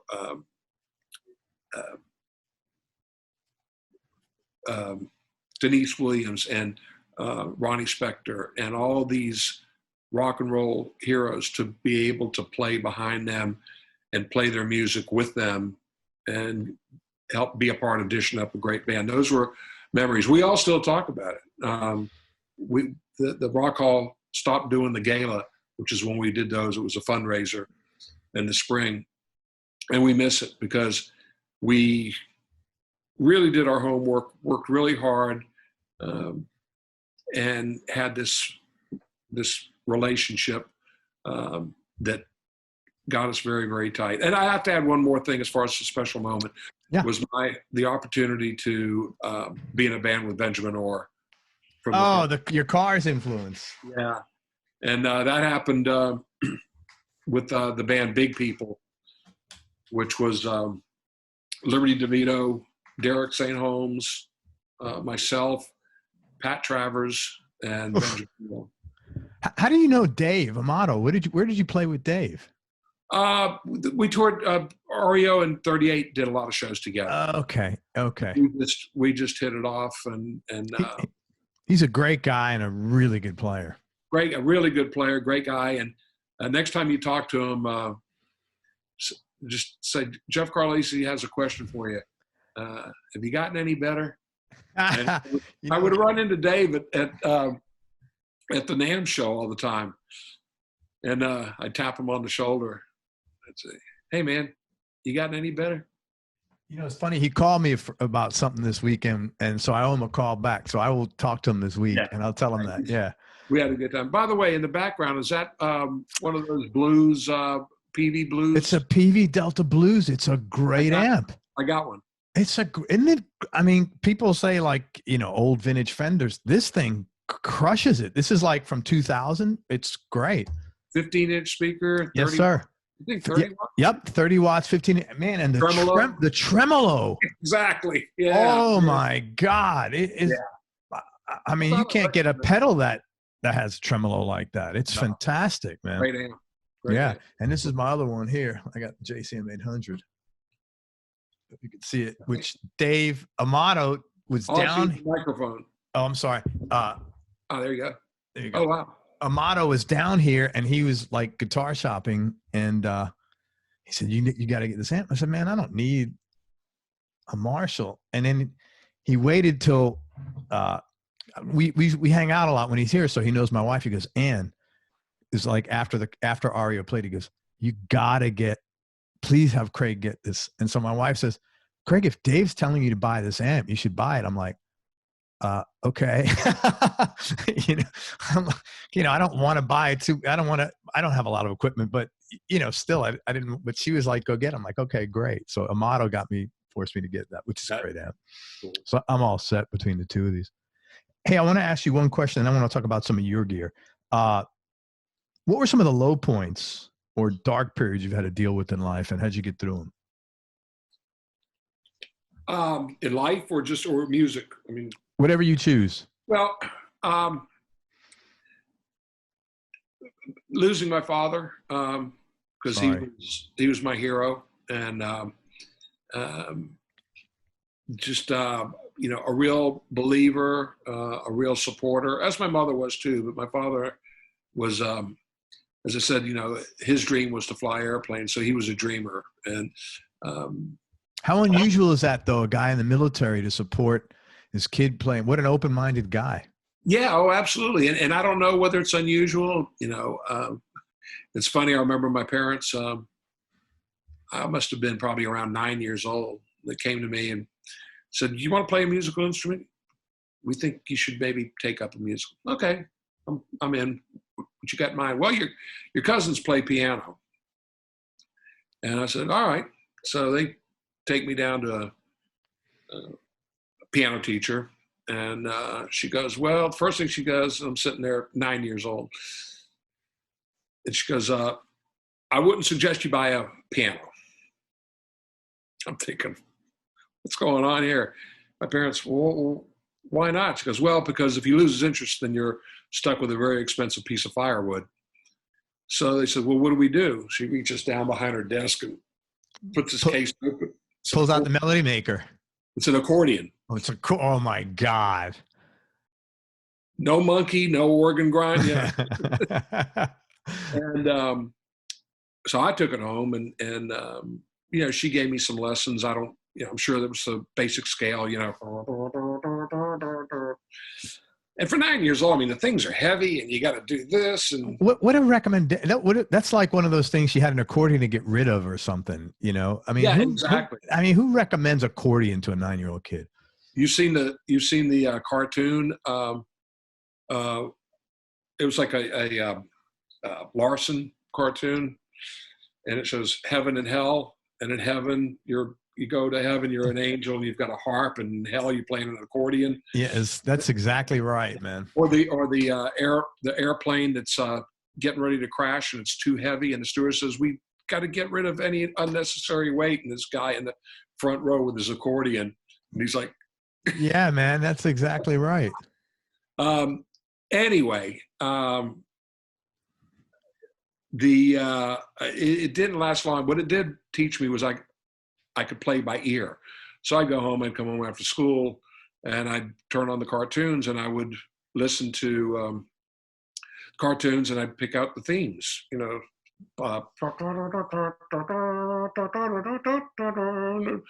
I'd figure out some different things, and this is pretty cool, And I'd come back the next week, show me what you learned. She, no, it's. So this went on for a while, and finally I said, this is a deal breaker. I'm not into this. So they gave it back. Well, then the Beatles show up on Ed Sullivan, and the look of the and sound of an electric guitar was like, that's it. It wasn't the hair, it wasn't the screaming fans, it was the electric guitar. It was cool. So my dad, his brother-in-law's family, they all played guitar, and he had this, I still actually have it. Is an old black acoustic guitar. Didn't even have a name on it. It was just a black acoustic guitar. And man, I took that thing to bed with me, and I woke up with it in the morning, and I came home and I played that thing, and my fingers bled, and stuck with it and taught myself. I think I had a Melbay book and taught you how to hold a plectrum. Plectrum, yeah. Anyway, so Dad, finally, actually I was just getting ready to take lessons from Terry Cosgrove, the guy I mentioned earlier. Yeah. And I went down to Fred Paulus, the local music store in Jacksonville, or a couple of them. Did you know Doyle back then? I didn't know Doyle until I was just out of college. Okay, because I think he grew up literally on the other side of the tracks in Jacksonville. Yeah, he did. He was. He didn't live close by. He was. I think he lived south down in close to Middleburg, which doesn't mean anything to you. But it was. And I'll tell you the Doyle story in a second. But anyway, I got that Melody Maker and had a Gibson Apollo amp, which was basically Gibson's version of a Twin. I think it was 90 watts, had two 12s. That thing weighs like 6,000 pounds. Yeah, man. I had a Gibson amp like that. I had to get rid of it. It's ridiculous. The heaviest thing I've ever, picked up. But anyway, it served me well. Believe it or not, my next amp after that was a Marshall Plexi. Oh man, you're not messing around. Third one in town. Alan and Gary got the first two.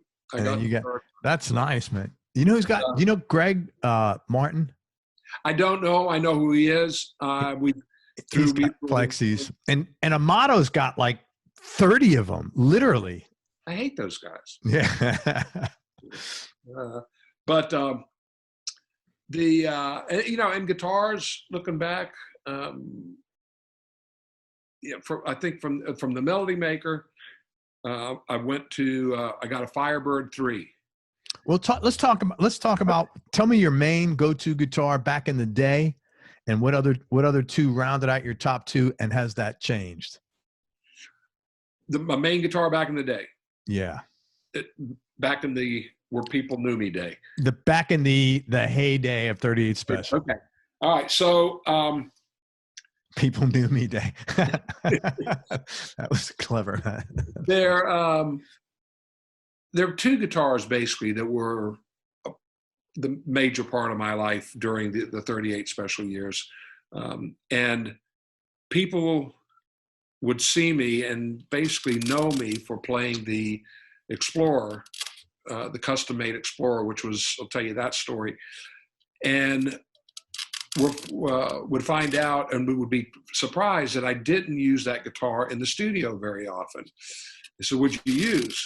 And I said, "Well, on all those solos, I used a late '69 Gold Top Deluxe, which was because of Barry Bailey once again."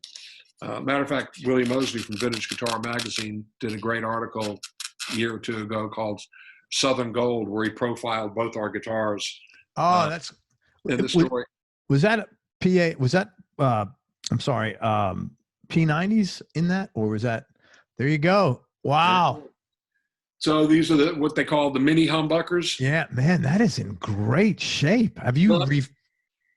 No, this is exactly as I bought it. How the hell did you keep that such good? I mean, that was there when I got it. This guitar literally did not go on the road. Okay. Only in the studio. And again, I mean, I can't tell you enough about that. I walked into basically a pawn shop one day and saw this. It's $300. And I said, that's guitar that Barry plays, again, well, if he can get that sound, right. Yeah, we all learned years later, it's all in the hands, but still, these were not, when I had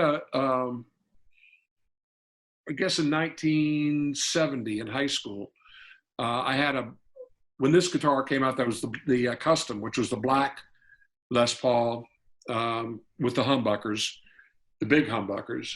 And how much is that, a heavy guitar, Jeff? Yeah, it's a 9-pound Les Paul, typical, give or take an ounce or two. And nobody really wanted these, and so I got the black one, which I wish I still had it too, but it had the fretless Wonder frets. I had to get refretted, but it was an ebony fingerboard. So I didn't get this until years later. And again, seeing what a beautiful guitar, man. It's just such I cannot believe 69. That guitar is 51 years old. That is amazing, man. That's in much better shape than me. That's for sure. So Ed King always, years later, told me, and he said, I bought a lot of guitars without ever plugging them in. Pick it up, just see if it rings, if it's a good piece of wood. This guitar, it's just natural sustain and resonance is perfect. I was bound and determined to use it in the studio. I didn't have this. Yeah, I didn't have this on the first two records when we did the Dan Hartman records. I didn't get this until started working at Studio One. So maybe that's the magic. Well, it's you know what? You're absolutely right. I'm not kidding. No. Here it is. It's a combination of a lot of things. The guitar I was playing through. I still have all those amps. An old Peavey Mace. I don't know if you remember the. I don't. They were. You talk about another heavy amp. 212. 6 6L6s. Wow. Solid state preamp. I mean, that's blasphemous. It's like, what? That's weird, yeah. And you could take the tone controls and 0 to 10. Do you hear any change? I mean, really. And it had a certain sound. Skynyrd got them first, and we played through some of theirs and really liked them. And then we bought our own, and then Peavey said, hey, we understand you guys are using our amps. We'd like for you we'd like to send you some. So that was the beginning of our Peavey endorsement deal. But the amps they had a sound about them. So I used this through a Peavey Mace, a 412 Marshall bottom with Celestions. That was actually Barry Bailey's cabinet. It was at the studio all the time. So when we go in, I just plug into that. And I had an MXR 10-band graphic equalizer. Okay. As Rodney would call it, the noise machine, because as soon as he'd have to gate it and whatever else. But we kind of set a curve to enhance some of the inadequacies of these pickups, which was minor, but it was a little boost on the mid-range because they were a little thinner and lighter in the mid-range than a humbucker was. Anyway. Is that what you played Hold On Loosely with the beginning? Hold On Loosely, Caught Up in You, Fantasy Girl solos, wow. And many more. That's great, man. That's really cool. So it worked. And, again, combination of the old Harrison console that was at Studio One. That thing just had a magic sound to it. The way Rodney turns the knobs, the way there's so many things. But I go back and I listen to those records now, and I'm going, great guitar. My friend Peter Stroud came over and played it one time, and he just, again, before even plugging it in, he just said, wow, this thing just, you could smell the sustain. You could smell the sustain. I like that, man. And he ended up buying one too. So, so this is it. This is the guitar. I use the Explorer in the studio on certain tracks, but all the hits, solo in Yeah, Soul and Rockin' Into the Night was on this. Hold On Loosely, Fantasy Girl.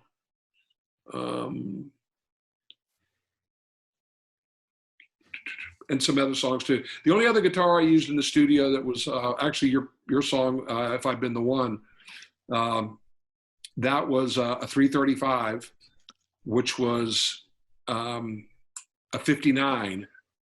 Wow. 335. Yeah. I bought it right before we did that record, about a year before the record, in Atlanta. I've always been a big Larry Carlton fan, but I said, I had a 67 335. I didn't have it anymore. I wanted another one.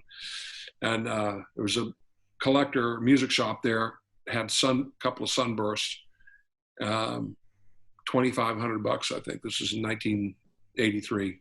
That's a lot of money in 1983, man. Exactly. So 1983, and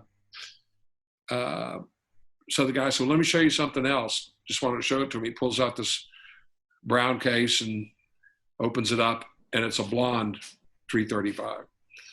And I'm going, whoa, what's that? I'd seen the cherry ones and Sunburst. And he goes, yeah, they didn't make too many of these, and pick it out. And there's the neck on those were mahogany. The bodies were maple.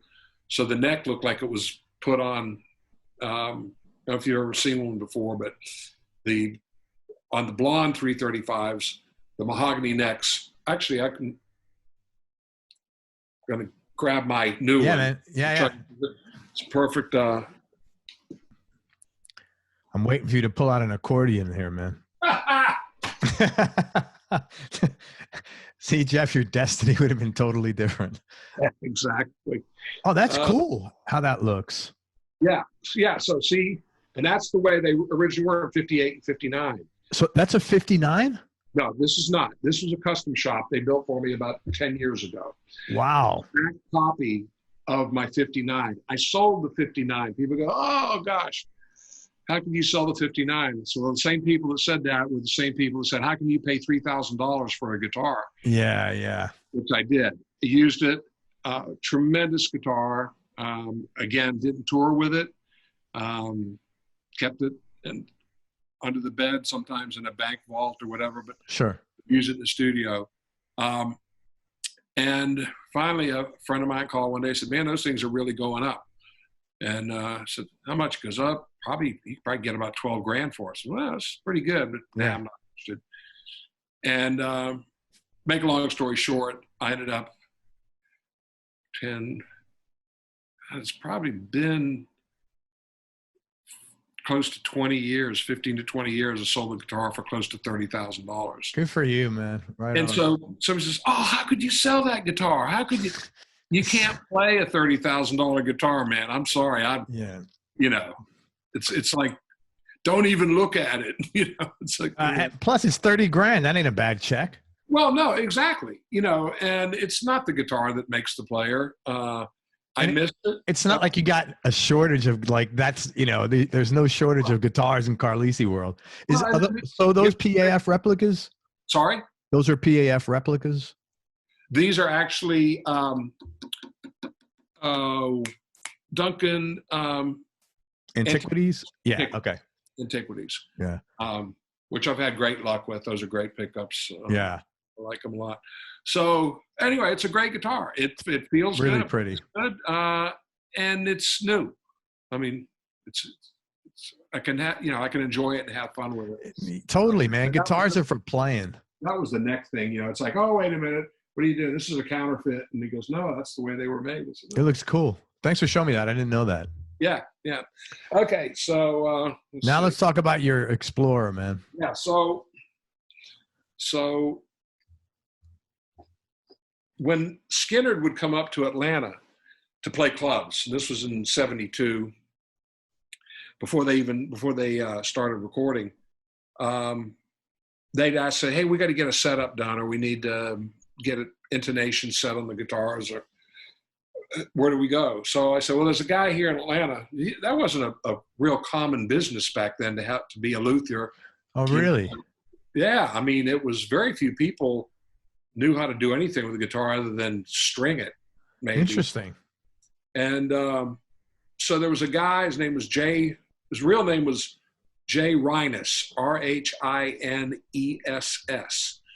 But for some reason, he used for his guitars the name Jay Ryan, Rhyne. Okay. And through the music stores, oh yeah, the guy you need to take it to is this guy. So I've been out there a few times, and Alan and Gary needed some work done on the guitars. And so they started when they were in town, taking the guitars over to him and getting them set up and what have you. So Jay was making mostly acoustic instruments back then. Acoustic guitars, beautiful acoustic guitars, I mean, rivaling Gallagher's and things like that, and archtop mandolins. God, those are difficult. Just, well, yeah, and the cool, he was like this a little short guy. He was old. He was probably, back then, if I was 24, he was probably 40 or 45 years old. Man, that's still 12 years younger than I am now. Well, and he's playing all this big band swing stuff thing. Really, really cool. And he was like this, I always call him, he's like one of Santa's elves gone bad. Just bad. Yeah. And he had this gruff little voice, you know. And he says, let me show you some of the other stuff I've made here. And he'd bring out these beautiful instruments. Well, he couldn't afford the tooling to make them as a factory would, as Gibson or Epiphone or Martin or anybody. So he devised these tools out of his inventiveness. For example, to sand the sides of a Dreadnought guitar, he took a washing machine agitator motor and put a sand belt on it so it would go up and down and spin, and he'd sand the edge of the guitar. Wow. He would, to replicate the perfect arch top of a mandolin, he had this like tie rod system with a rolling ball and then a cutter on the other side that he would trace a mandolin, and it would replicate just these. And then he also, as a side, he made concussion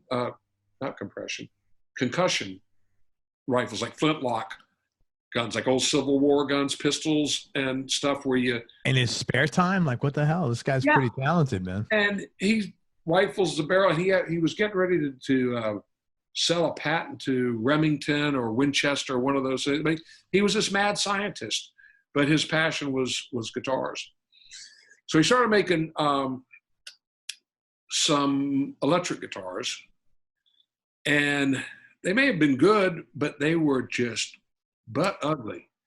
They were god awful ugly, and just like this cutaway scroll type thing that looked more, it should have been at the top of a Corinthian column or something.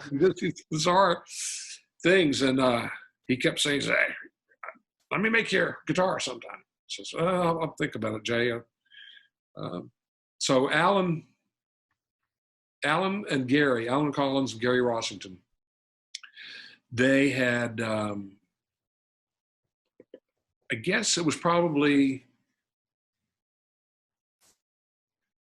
either right before or but probably right after Sweet Home Alabama came out. And they had a few bucks in their pocket, and they wanted new guitars. Well, Gary was like the Paul Kossoff of Skynyrd, you know, and he wanted a Les Paul. And Alan was the Clapton. Right. Right. And he wanted an Explorer. And Alan and I both played Firebirds when we were younger. Alan went through a bunch of Firebirds, but he wanted an Explorer. So they went up to George Gruhn's, and they each... It's up in Nashville for people listening, yeah. Yeah. And they each bought a guitar of their choice. Alan bought an Explorer, paid $4,000 for it. And Gary bought, affectionately named Bernice, his 59 Burst, for $3,500. Wow. So my reaction to Alan, now this is Wait a minute, $3,500? Yeah. for a 59 burst. Yeah. God, what a steal. Yeah. Jim Peterik bought one in 1980 for $5,000. He sold it in the mid 80s for $20,000, thought he did well. The real, he could have hung on to that another 20 years, but another zero. You know, if I still had that 335, it'd be an $80,000 guitar now. Yeah. It's so rare, one of 60. You just don't know. I mean, you never buy something when it's the lowest, and you never sell it when it's the highest. That's just what happens. You can't beat yourself up. Stock, a guitar, or whatever. And like George Gruen said, people ask me all the time, what do you think this is going to be worth one day? I don't know. Buy it because you want to enjoy it and play it and whatever. If you're asking me to buy something for an investment, wrong guy to ask. Yeah. And it's easy in hindsight to say, oh, I should have done that, or I should have done this, or I shouldn't have sold that. Yeah. Yeah, of course. So anyway, back in the mid 70s, early to mid 70s, collector guitars, vintage guitars, they were starting to go up. I mean, a $4,000 guitar when you could buy a brand new one in a music store for $700, $800, even $1,000 was a lot of money. And in today's dollars, that'd be what? $4,000 would probably be about 8,500. 80, yeah, something like that. Yeah. So anyway. So, and the introductory guitar, you can get a good guitar. You can get a good Strat for $1,200. If you can get a good used Strat for $700, right? Yeah. And even, you know what? I mean, some of the whole guitar market thing, the vintage guitar market, quite frankly, started in the 70s when Gibson and Fender were no longer making good instruments. They were making junk.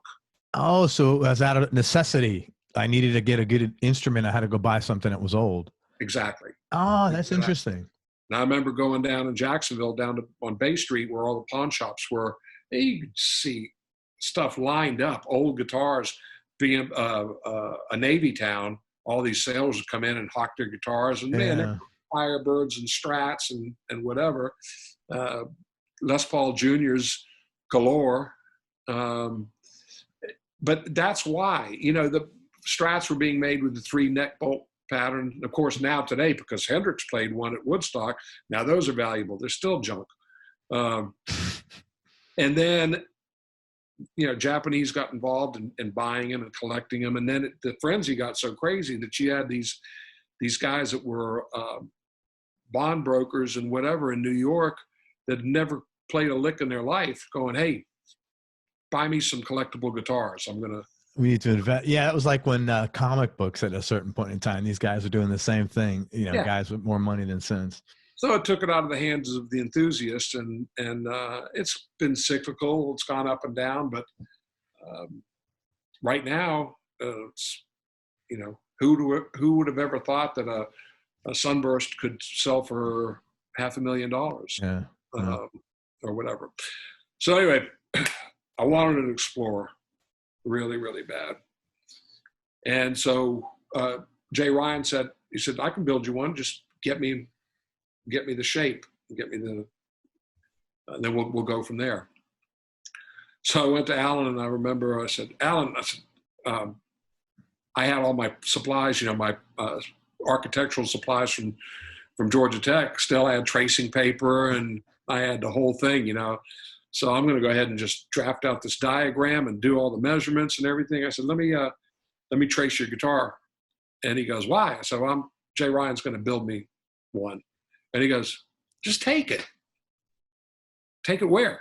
Just take it to Jay. Just take it out there. Let him. And I'm going, man, I can't take your $4,000 guitar. Yeah. And he's like, why? Well, because it's take it. Bless his heart, man. I took it out there, nervous wreck, and Jay did all the measurements and traced it off. I brought it back to Alan in one piece. And I would go out. I was living in Atlanta still at the time. I was out of school. And he'd call me up and he says, come on out and check it out. See what you think so far. So I'd walk in. He'd hand me the neck. What are you supposed to do with that? Yeah. And he goes, how's that feel? I don't know. There's no strings on it. It's all rough hewn on the back. It hasn't, it wasn't finished. He goes, was it feel too thick down here? I was like, I guess maybe. How the hell do you know?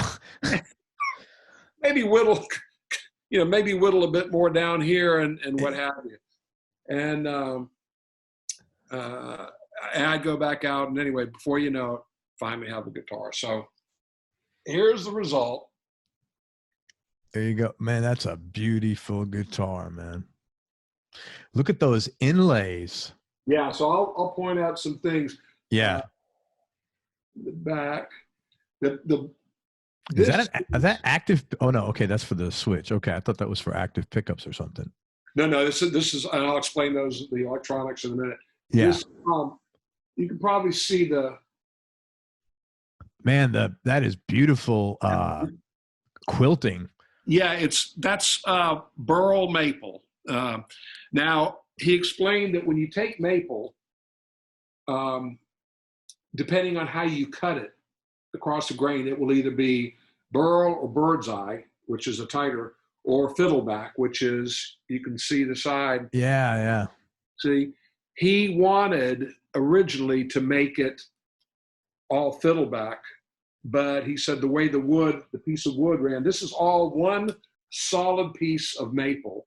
That is so cool. That quilting on that is gorgeous, man. Honestly, you got a better deal with the quilting than the.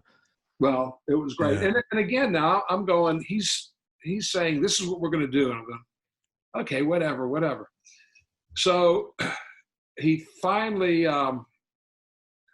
he said, I got a situation. I got a problem. I said, what is it? He goes, well, there's a finishing check.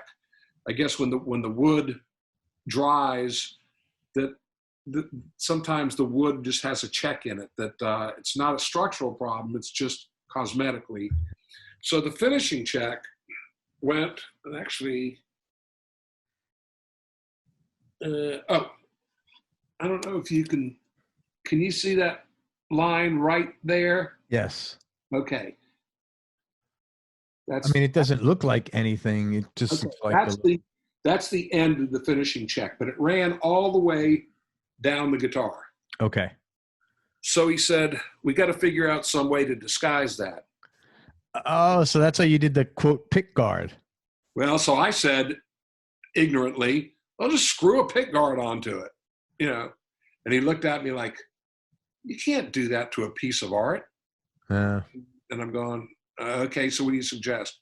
Now that says a lot about the guy right there. Yeah. So came back out the next week.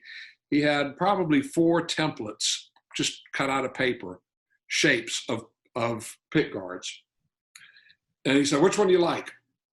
And I said, I don't know. And he put them down on the guitar. And this is the one that I came up with and that we both agreed fit the shape of the guitar. So I said, what are you going to do with that? Well, this is back when you had really good Brazilian rosewood, which is what the neck is. And he said, I'm going to route out, I don't know, it was probably a 16th of an inch of rosewood. He said, I'm going to route out and inset the rosewood into the finish and then lacquer the whole thing over. And it'll. That is so, man, I've never seen a guitar like that. So there's no height to it. It's flush, to the top. Pickups. Now the birds. Yeah, those are so cool, man. He had a guy named Devon Bogue was his name, that worked for him. And he just loved cutting out abalone and inlays and what have you. And so now again, none of this, I'd love to take credit for some of these designs, but he just said, we're going to have hawks flying down the fretboard and each position is going to have wings in a different, okay, whatever you say. And so he did this. You can see in the first position, the wings start to open. Yeah, that's right. And then you get down to the. Man, how clever is that? That's a smart thing to do because you can keep the consistency of the image of the bird. Yeah. And then you get up to where the dust is, and Yeah. there it is. And can you imagine what it took to do each one of those? And just absolutely beautiful. That's really incredible workmanship. Headstock. He said he tried to talk me into making this a hawk's head, like with a beak and everything. And I said, I can't go that far. That's. But he did make it. It's larger and a little more pointed than a regular Explorer. I guess it's like an old. It's like an Ibanez to some extent. Yeah, he just said he said those Explorer headstocks, and they were diminutive and were easy to break if you. He said, I'm going to make it a little sturdier there, which he did. And then you can see he had looks like hieroglyphics. He had the worst. Yeah. It says. Oh, it's supposed to say RHYNE. Yeah. And that's what it says. It's RHYNE. But I guess it's just reversed image. No, I see it. RHYNE. Yeah. Okay. Are you getting rain, man? Because we're getting like just terrible rain from that storm. We're too far west. It was supposed to come here, but I saw this morning where it's nailing you guys. South Florida got actual flooding. I just hear the rain out there. It's not. I don't think it's. I mean, this morning it made a hard turn to the right, so it said Sarasota, Tampa, and then going across the state to where Mom lives in St. Augustine. Yeah, I saw it going across there. So the pickups at the time, they're DiMarzio. Well, they still are. This was when DiMarzio just really started, and those are the same pickups you've had in there since you purchased that. Except for several years later, the back one went bad. But so this is what DiMarzio called a super distortion. Okay. And these were the first, and I didn't realize till recently that Gibson included cannot make twin white bobbin pickups, replacement pickups, because DiMarzio has the patent on the twin white bobbins. That's interesting. I did not. I'm trying to. Those are EMGs on my Les Paul. I'm trying to think if they offered the two white options. I don't think they did. Yeah, most of you can have the zebra, the split coil. Right. But apparently DiMarzio got the patent. So it's weird how they own the patent on that. Why didn't they get the patent on the other? You know what I'm saying? Like, the back pickup. The original one went out years later, and this is what they called a dual sound.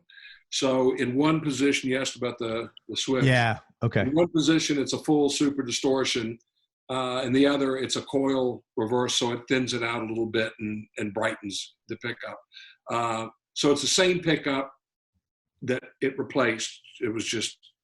And I don't know if you can tell, but the original ones had black pole pieces. Okay, yeah, interesting. This has chrome or silver. I don't know. Yep.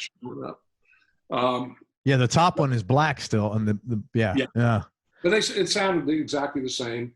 Original bridge. This was a Schaller bridge. They worked real well. They were. You couldn't lose the saddles because they were on the screws that went all the way through the piece. The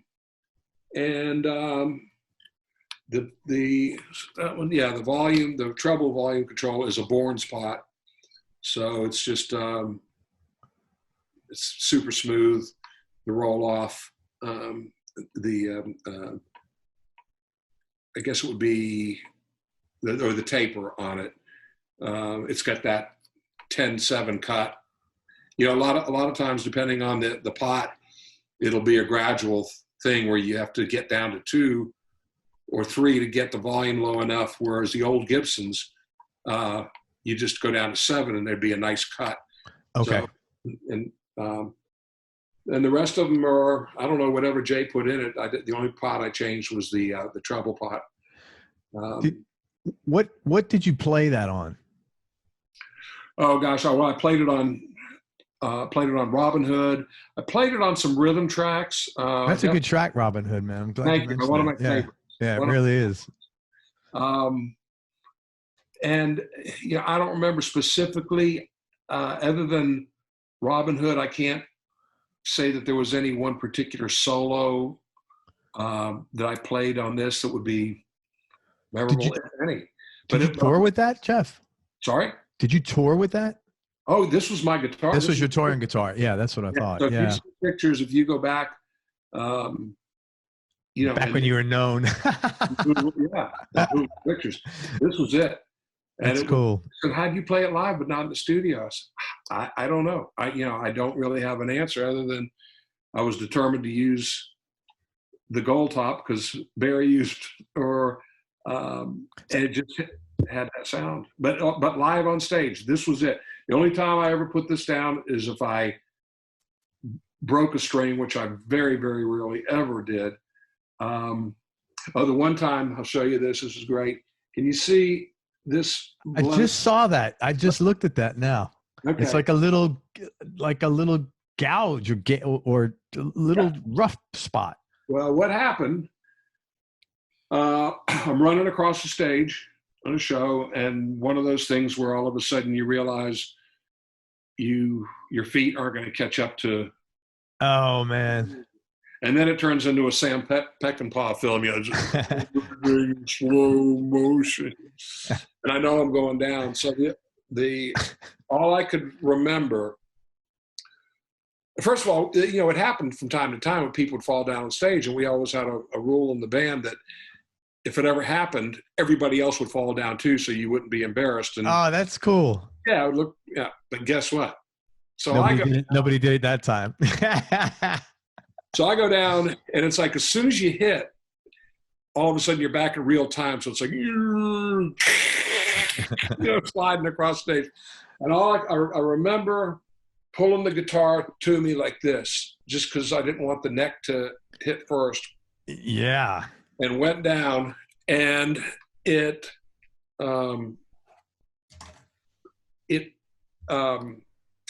smashed the pickup selector switch into the wood slightly, and the back pickup sprung out and wedged itself against the strings. So I'm trying to regain my composure, and in the meantime, I sound like Jimi Hendrix on Third Stone from the Sun,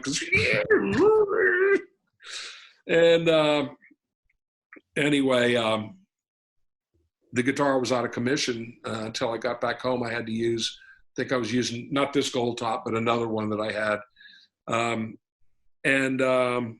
but it all got back together just fine. And what did you pay for that guitar when you purchased it? Oh, good question. I mean, if you're comfortable, if you don't have to. No. $1 million. $1 billion. $700. You kidding me? No. Now that's a good value, man. You probably can't sell that unless it's to like a fan because it's so custom. But what a good value, man. Wow.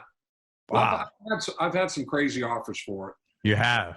I have. Just because it's the only one of its kind. It's the only one. And that it's wow. I had the pickups, so that wasn't part of the $700. I'm trying to think of.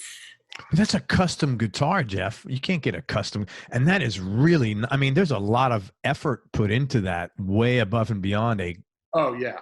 I mean, one bird alone is worth $700. Man, if you had to buy that today, that's 25 grand. Yeah. If you could find someone to do it. Hard to tell on here, but because it's got binding, but the thickness of the body is not as thick as an Explorer, as a Carina Explorer, which would have probably been, I'd say maybe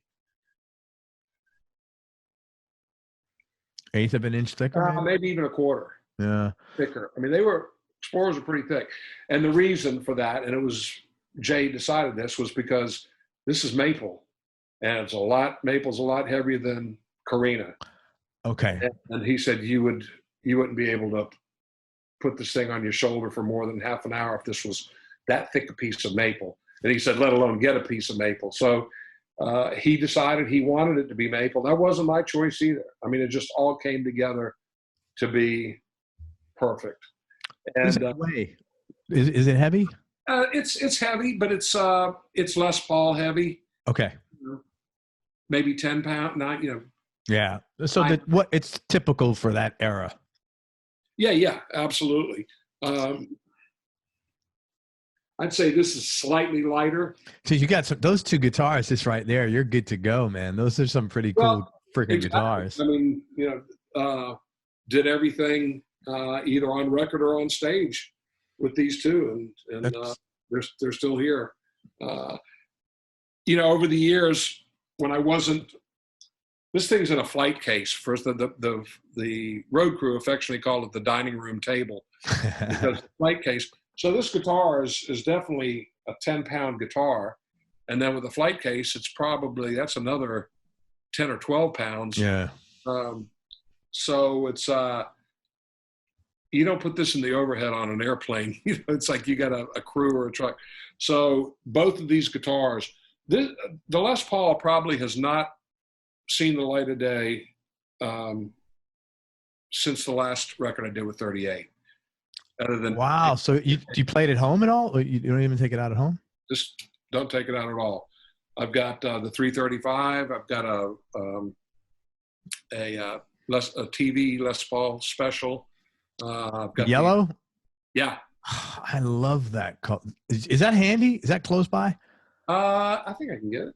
I love that. I'd love to see it, man. That is such a cool Gibson, man. Stand by. Wow. Okay, so is that like an original? What year is that? It is. It is. Except Gibson did something. I saw Larry Carlton playing one of these, and I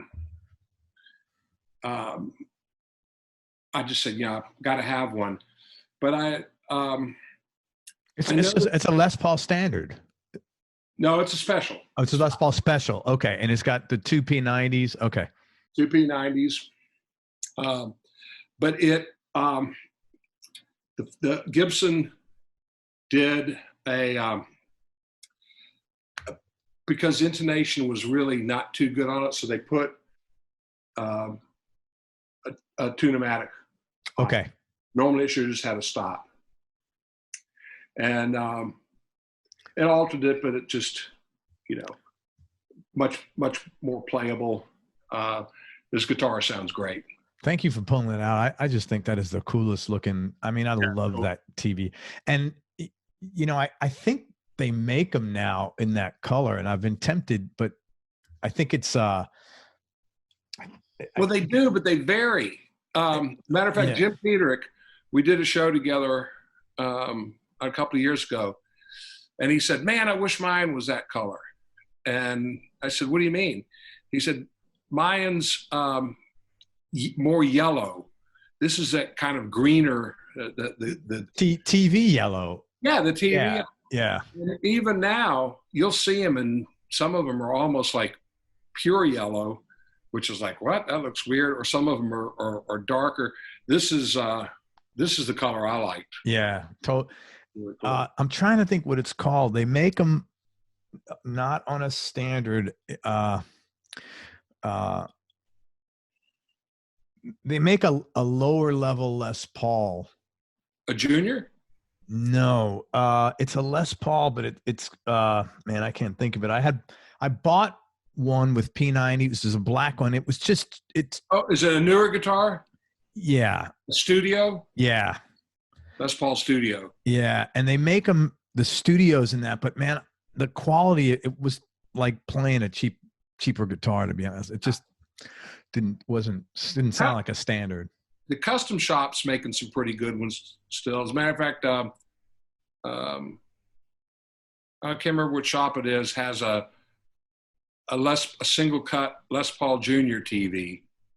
Wow. It's a custom shop, but it looks cool. It's kind of like, man, I need another guitar like I need a hole in the head. Or I'm guitar poor. Yeah, yeah.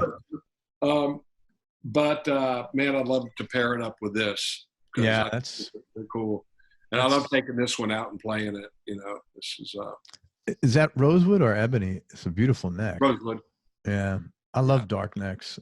Yeah, it's just I don't clean my necks very often. A lot of people take oil, let the olive oil soak in. Be a good Italian.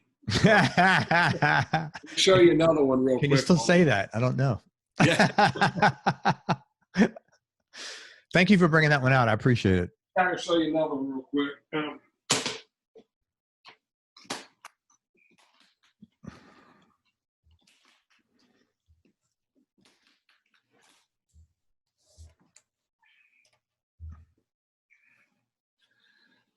This is the other gold top I was referring to, which is nothing special. It's again a 69, solid body, not pancaked.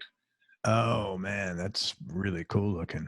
But again, I might have even been the same pawn shop that I bought the deluxe. I paid $350 for this. That's nuts, man. This thing, God, it weighs a ton. This might be close to 11 pounds. I mean, that's hard, man. That's actually hard to wear 11 pounds around. I got a really wide, thick, padded strap for it. But anyway, the guitar sounds amazing. When I bought it, I knew that it was the big headstock. You can see where it got worn away on that. The way they did the logo, it was a decal back then and inlaid. So, but I couldn't figure out what the deal was with the pickups. And, what do you mean as far as? Well, they just looked, they looked aged. They looked worn. In other words, humbuckers. They didn't. These guitars in gold tops didn't come with humbuckers. They were deluxes. Oh, okay. So that was routed. What happened with that? Well, I didn't know. So I just, for curiosity, took the pickups out, and they were PAFs. So, and it looked like factory routing. And so I'm going, I don't know what's really going on here. So I've taken it to a bunch of people and talked to some folks at the factory. And they said the only thing they can think of is when Gibson started reintroducing the Les Pauls in the late 60s. The first gold tops actually had white P90s, just like the Les Paul Special, but they were white P90. Yeah. They quickly changed those to the mini humbuckers. And then the other guitar they had was the Les Paul Custom, which was the Black Beauty that had humbuckers and the block inlays and the fretless wonder. So the only thing they said is it's possible that Gibson, either somebody did a really good job of routing it and put PAFs in it, or Gibson had leftover, what do they call it, new old stock. Yeah, that's probably what it is. And they said there was the new body that had the larger cutaway here, the big headstock. But the hardware they had said, throw some, grab a box of we got some old PAFs, So that's PAFs in there, but it's a humbucker cover. That is really weird. I don't think I've ever heard that. Well, and PAFs were humbuckers. The covers were not chrome; they were nickel. That's why they wore and tarnished like that. Okay. So you can see. I love the way those covers look. Yeah. Now, Craig Chiquiso, in another guitar I have, that had a PAF in it. Craig Chiquiso gave me some nickel-plated covers that he had a long time when we were touring in the early 80s with the Starship. But these are like, wait a minute. Usually, if they were newer PAFs, which stood for patent applied for, pickups, they were chrome covers, so they would either the chrome would peel off, or they would still be chrome. But the nickel ones would age like this and tarnish and get kind of dull. Anyway, make a long story short, sound of guitar. And this is actually the guitar that I used when I did the show with Paul Rogers. Okay. That's cool. You hear the things, you can tell just how great this sounds. So when I quit touring with 38 Special and I was doing a lot of jump on an airplane and fly somewhere, this was the guitar I just took and put it up in the overhead. Was it weird when you first left? Like, not weird that you weren't doing it anymore, but weird that you were doing something else. Did it take a while to get used to that? Yeah, it's actually life? Interesting because I'm trying to think chronologically. First thing I did after 38 Special, I went out and did some dates with Brian Howe, who had left Bad Company. And but it was like maybe one weekend, and then maybe the next month I'd do a couple more, and it was kind of fun, and that led to Big People. Okay. And that happened as an accident. Actually, Michael Cardelloni, who is currently the drummer in Skynyrd, and before that he was Fogerty's drummer, and he was in the Damn Yankees. He moved to Atlanta. He was dating a girl that I knew, and he said, "I'm living in Atlanta now, and let's get together, whatever."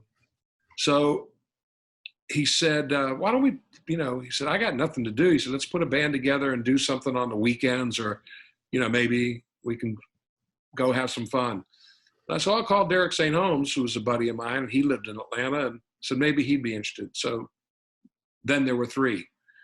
So a mutual friend of Michael's and Derek's came by and joined us and said, "Well, you guys ought to really think about rounding this out and make it something bigger than just going out and having some fun on a weekend."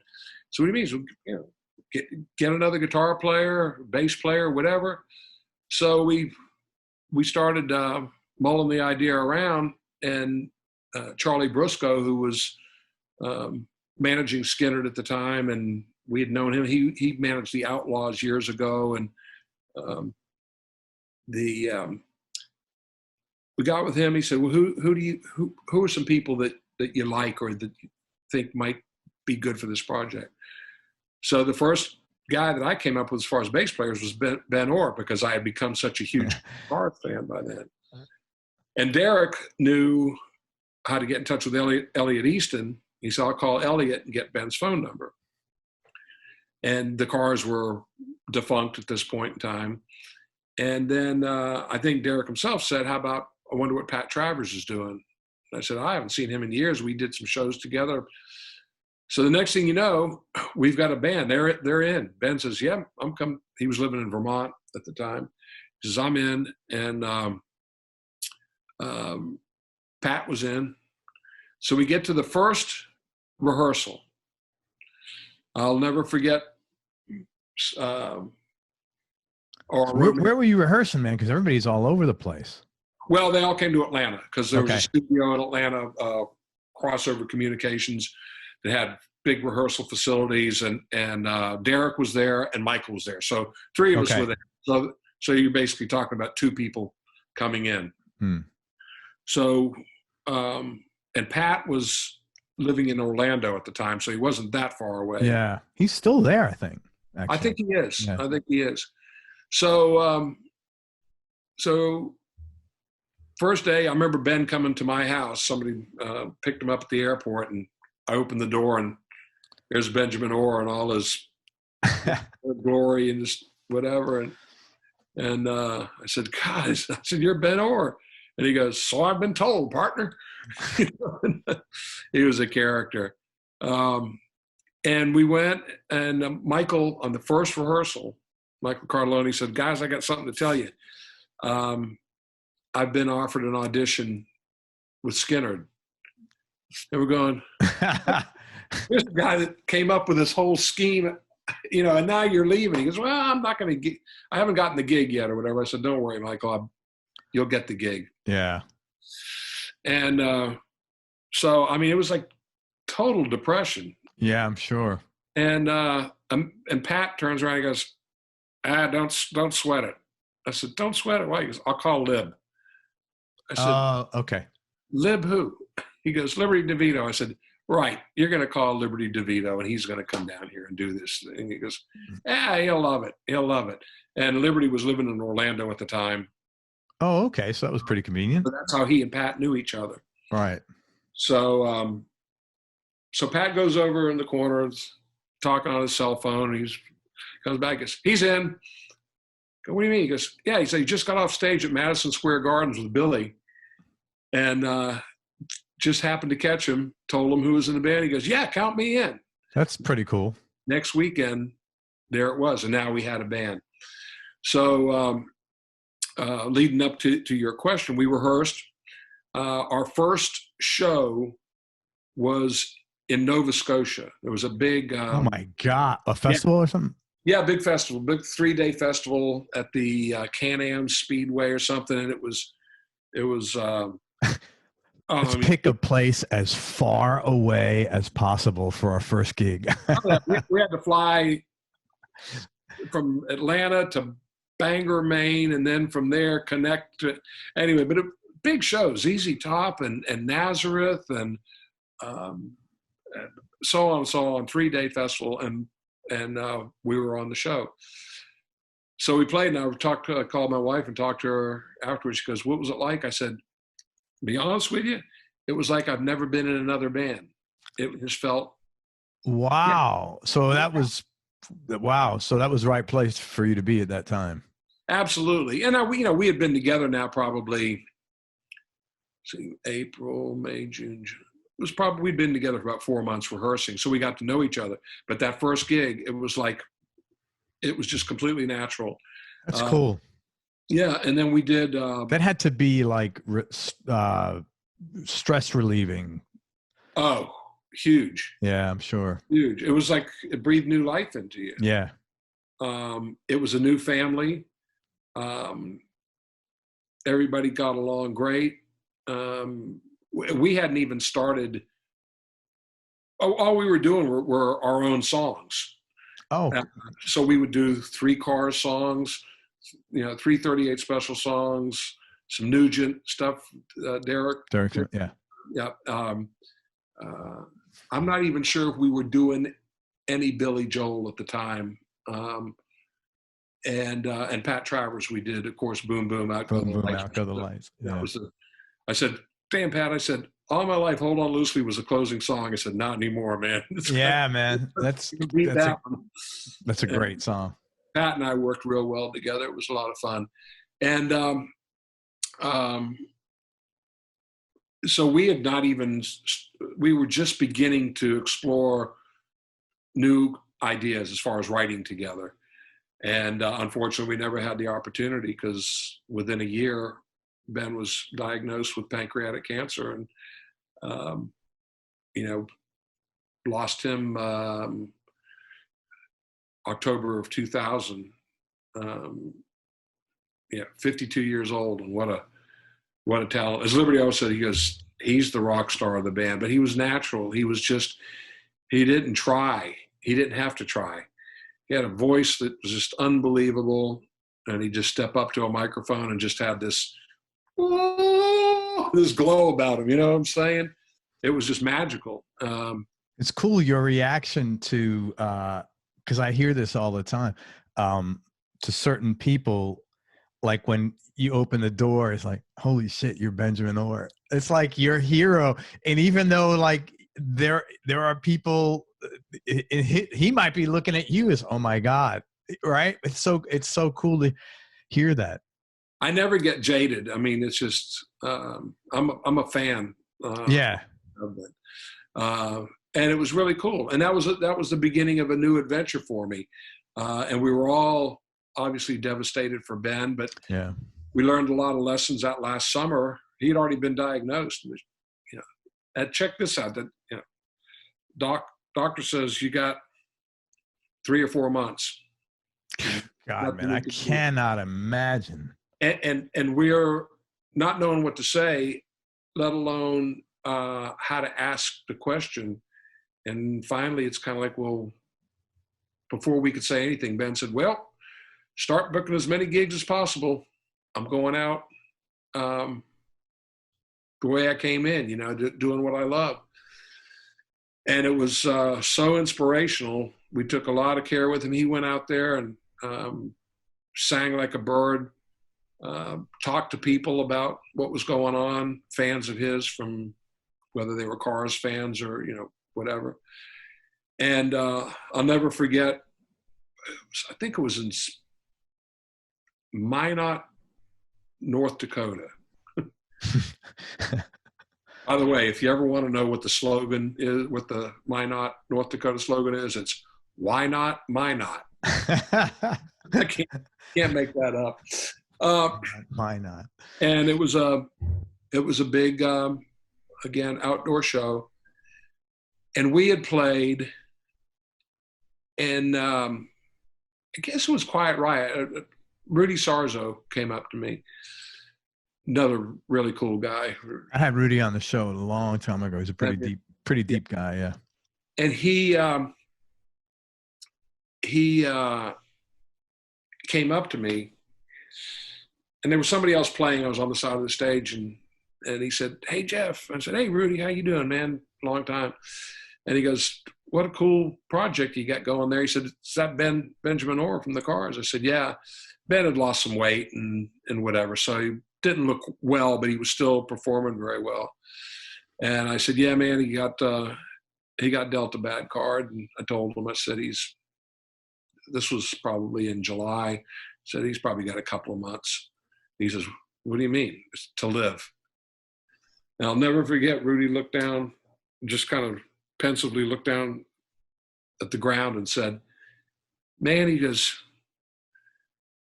"a couple hours ago during a sound check, I was screaming at the monitor man because I couldn't hear my monitors." And he said, "That's it, no more." And it really, I said, "Yeah, Yeah, man. What your health is, yours and your family's. That's what it's all about, man. Yeah, and the other thing too is, Ben could have easily, I probably would have done, I've crawled in a hole and just disappeared until I went away. But no, let's go out and let's rock and roll. And that was just like. So you had some good things go. Your transition was not painful. It was very organic. Absolutely. It was not painful. The only pain came in was immediately afterwards, where guys that I've lived 35 years of my life with, on top of high school, or beyond 30 special, they're gone now. And I don't have that band anymore, which I have been in at that time half of my entire life. I was in that band, half of my life in that band, and it was gone. But I got over it pretty quickly. And really, the real turning point was that first show with Big People. Yeah. And then, of course, when we lost Ben, we were all devastated. We stayed together in our friendships, but we were never able to put it back together. Ben was just something very, very special. And but because I had made friends with Liberty, and he called me one day, and through him and the Rock and Roll Hall of Fame, invited me to become part of that band. And that came from Liberty. That's cool. Came from Liberty, yeah, because he, I guess they approached him this is from what I remember. He said they approached him to be the music director, and he said, "I'm not the right person for that." And I think he said, "You need to get." I think that's how Will Lee got into it. And so he said, but also there's a guitar player, which was me, that he said, Ricky Byrd will be great, but needs Jeff to, and that's when Ricky and I became such good friends. And Ricky's just, I said, the funniest Jewish guitar player I know. This class, he could do he could do a stand-up in the Catskills. That's pretty funny. He's really cool. But he's one of those just, he's Steve Marriott, Keith Richards, all rolled into one. So he brought that side of it, and I brought maybe a little bit more of the structure of the, as Ricky said, because how do you know more than two notes? So it was great. And then, again, all the people that we backed up. When Will left to pursue the Fab Four project, and then Rob Arthur became who's Peter Frampton's keyboardist. Okay. Became the music director, and Rob and I still do a lot of stuff together. So that was another, really, at that point in time, people would always ask me, "Hey, you gonna get back with the guys? They're playing at a casino in Biloxi." No, man, that was then. This is now. That was a different phase. I've started a company. I did Camp Jam for 8 years for the kids, the Rock and Roll Hall of Fame thing, charity events. It's like you can have another life without. And I was just surprised how many people, not necessarily musicians, but fans, just could not let go of the past. Oh man, people can't move forward with anything. I mean, I don't want to sound mean, but people are, I heard this a long time ago. I wish I could take credit for it. Most people are born and then they spend the next 50 years looking for a place to plug their umbilical cord into. I mean, it's very hard for people to change. Is like a dirty word for most people, and if you're like a business owner, which every musician is a business owner, that's, if you got to be used to change. That's if you're not, you're in a heap of shit because I couldn't agree more. Couldn't agree more. Jeff, tell me your top 3 Desert Island discs. No particular order, and just for this minute. Okay, I know one of them. God, I'll probably, after we do this, I go, oh man, why didn't I tell him that one? Definitely, we talked about the Dire Straits, On Every Street. Yep. Just to me, one of the, just a perfect album from the journey it takes you through to the sounds, the playing. I just love that record. He's one of the best songwriters around, in my opinion. Yeah, absolutely.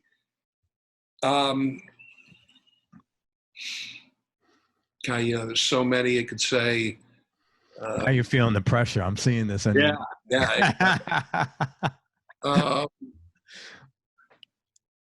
I have to say, because he was such a influence on me, and that A Night at the Opera. Queen. Yeah. Night at the Opera. Another record that I just am amazed every time I listen to it. I'm a Brian May groupie. I'm telling you. Even ordered one of his guitars. Hadn't gotten it yet. 2.5 years. It's like, are you serious? Yeah. What a great problem to have, Imagine being that company. Holy shit. Exactly. But that one's a special record. And then dude, pressure's on now, man. Yeah, I know. I'm just trying to think of records that just kind of grabbed me and went, whoa. I mean, it's easy to say Sgt. Pepper's or, things like that. I'll tell you what, it's going to be a toss-up. It'll either be, these are as east and west as you can get of each other, Jerry Reed's Greatest Hits, which had The Claw and Georgia and I mean, Tupelo, Mississippi Flash and all the great. He's a wizard, man. Yeah. And then the other one that would be a toss-up would be Mountain Climbing. By Mountain. It had Mississippi Queen theme for an imaginary Western for Yasgur's Farm. That theme for an imaginary Western is one of the greatest songs in the history of rock, in my opinion. Well, absolutely true. And, another one of those light bulb moments for me when I talked about hearing Brian May and the influence of playing melodically. And well, Leslie West, I don't know if back then, I don't know if they still use the term at all, but guitar players used to say, if somebody played with like real stuff, he's so tasty. He does the tastiest stuff. You know, that was, I think because of Leslie West, that's when that phrase was coined.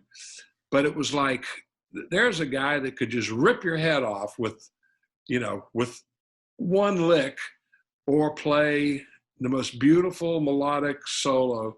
I used to, for those of you guys out there that are Mountain fans, I'd love for you to write into Craig and vote which is your favorite solo, Theme for an Imaginary Western or For Yasgur's Farm, both on the same record. Great. And they're just like, I go back and forth. Ed King and I always had to, you're crazy. You're crazy. It's Theme for an Imaginary Western. I know it's good, man, Ed, but check this out. Play back and forth. Leslie was such a tremendous player, and that record really, you know, again, never get tired of listening to it. Yeah. And his tone. I went to one of my early concerts was a mountain show. Of course, Felix Pappalardi. And where'd you see that? In Jacksonville. Oh, wow. My very first concert, the Jacksonville Coliseum, was Dave Clark 5.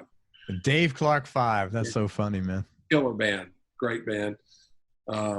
Mike Smith, still one of the greatest rock and roll singers. And Dave Clark, I mean, what a businessman he became. I don't know anything about those guys. Read about him, man. That guy. Dave Clark. Yeah. They were British originally? Yeah. Yeah, so I thought, yeah.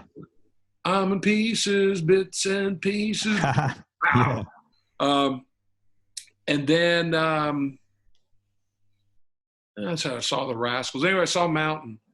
And I remember back then it was so great to go to a concert because nobody hid their amps. Nobody, you know, disguised them off stage or baffled them. The lights would go dark and you just see pilot lights glowing. That's so cool. So cool. So cool. And all of a sudden the spotlight hits Leslie and all 380 pounds of the big dude. Yeah, with the junior down below the belt line. And he just looks around, looks at the crowd, spotlights on him. Everybody's like, yeah, cheering. And as a guitar player, you'll appreciate this. He reaches down and he turns the volume up on the junior, just cranks it up. Doesn't play anything, just turns it up. When he does, you hear the speakers go, boom. And you go, oh my God, this is going to be something. That's pretty cool. Yeah, you could just hear the power of the speakers jump from the surge going through it. And then he played some licks, and it was just memorable. And it was a cool band, man. It was a powerful band. I mean, as guitar players go, three guitar players that I've seen that I would say had sparks flying off of them, had fireworks. For me was Leslie West being one, Alan Collins being two, and Duane Allman. There was just this magic about those guys in the way they played, and you knew that they were feeling everything they did. And you tried to learn from that. They all did it with different styles. Duane was not flamboyant, but he just had a way about him. I'll never forget the first time before Live at the Fillmore came out, they played in Jacksonville. And that's basically where they formed. I mean, you know that the Allman Brothers formed in Jacksonville. And I heard them play Statesboro Blues at the Jacksonville Beach Coliseum, and it was just like, yeah, I can't imagine what that must have been like. He was magical. That whole band, you know, the original Allman Brothers, just none better. Skynyrd, when they were on, scary, frighteningly good. But those guitar players, they were just, it's like. And well, they all played Gibsons too, didn't they? Oh yeah, absolutely. Yeah, that's interesting. Yeah, I mean, Dwayne.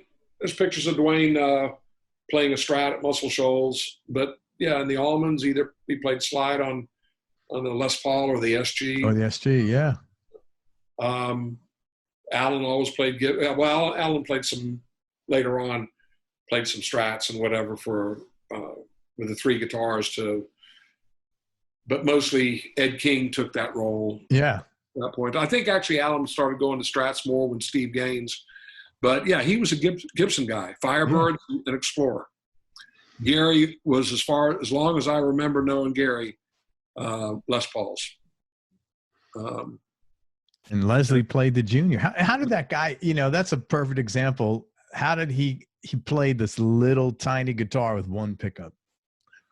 Well, I just read an article fairly recently on how he got that tone, because everybody just wondered what sound. And of course, everybody goes, "Oh man, P90s! You got to have a P90 pickup. That's the answer." Well, P90s have their own sound, and they're real cool pickups, and have gotten very popular. But it's a combination of a lot of things. Well, I read an article, and I don't quote me on it because I don't remember exactly how it happened. But he went to a gig, and they were supposed to, from what I read, supply the amplifiers, and they used. At the time, they used Sun amps, or they were just starting to use. Yeah, right.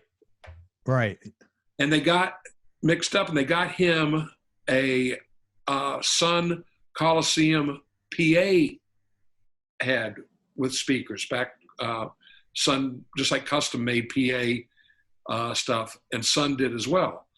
And I didn't know that Sun was manufactured in Mississippi, and I think Meridian, which is ironically where Peavy. Yeah.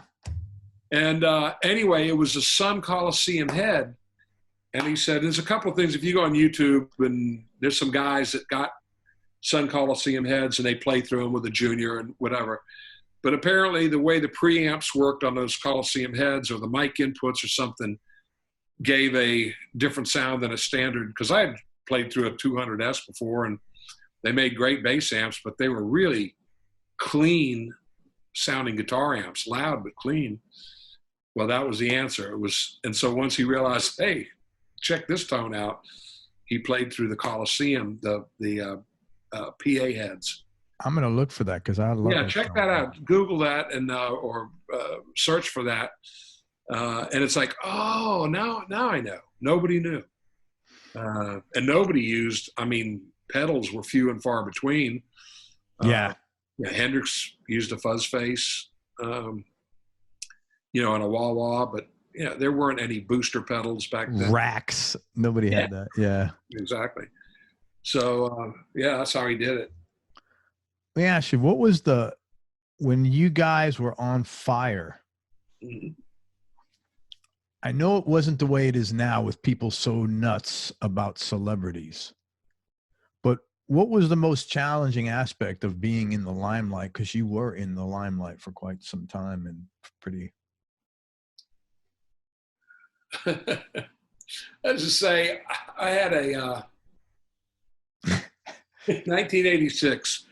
Okay, our opening act is Bon Jovi. Slippery When Wet just came out, and great guys to work with. We had a blast and had fun. We'd have poker games and just great guys to hang out with.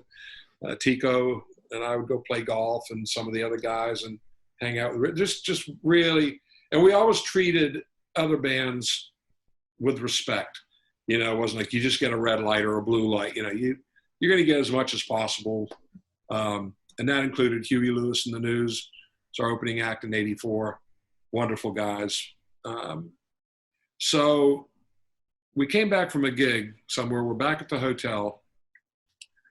And most of the times we wouldn't take limos. They were expensive, and usually fans would follow you back or whatever. So we'd pile into a van, and we'd get back. So coming to the lobby of the hotel, elevator doors are opening up. We're going in, and these girls are just flat top speed. oh my God, they're screaming and everything. And they pile into the elevator before the doors close. And they're all out of breath and everything is, oh my God, you guys, are you really 38 Special? Are you 38 Special? Kind of very, yes, we are. You know, do you know where Bon Jovi's staying? Oh man. Yeah. Take the wind out of your sails. Yeah. So we probably had more of those moments than we had the beating away the fans on a hard day's night. But you know, we enjoyed our fans and we enjoyed talking to them, and very few of them ever really disrespected your time or your privacy. That's cool. You're always gonna have that, but we weren't looking for it. Well, you said something a minute ago that was very interesting. You said we weren't taking limos; they were too expensive. So somebody, and I don't know if it was you or the collective, brain power of the band, said, "Hey, we've worked our asses off. We don't need to piss this away." What was that, collectively, or was that? Yeah, I mean, we had really good accountants too that were very pragmatic about giving us advice on what to do with whatever money we made. But you listened. Well, that's everybody's got an accountant that tells them don't spend money. Yeah, you listened. And and everybody in the band had a choice to do whatever they wanted to do. Some guys maybe listened more than others, but at the same time, as far as the corporation went and what we would do on the road, there were things that just, and you would find out that you got a limousine somewhere and found out, you thought that the record label got it for you, but they, Yeah. So you figure out how the business works. And, quite frankly, our accountants, they were the Stones tour accountants. They did the Elvis Presley estate. I mean, these guys knew what they were doing. Sure.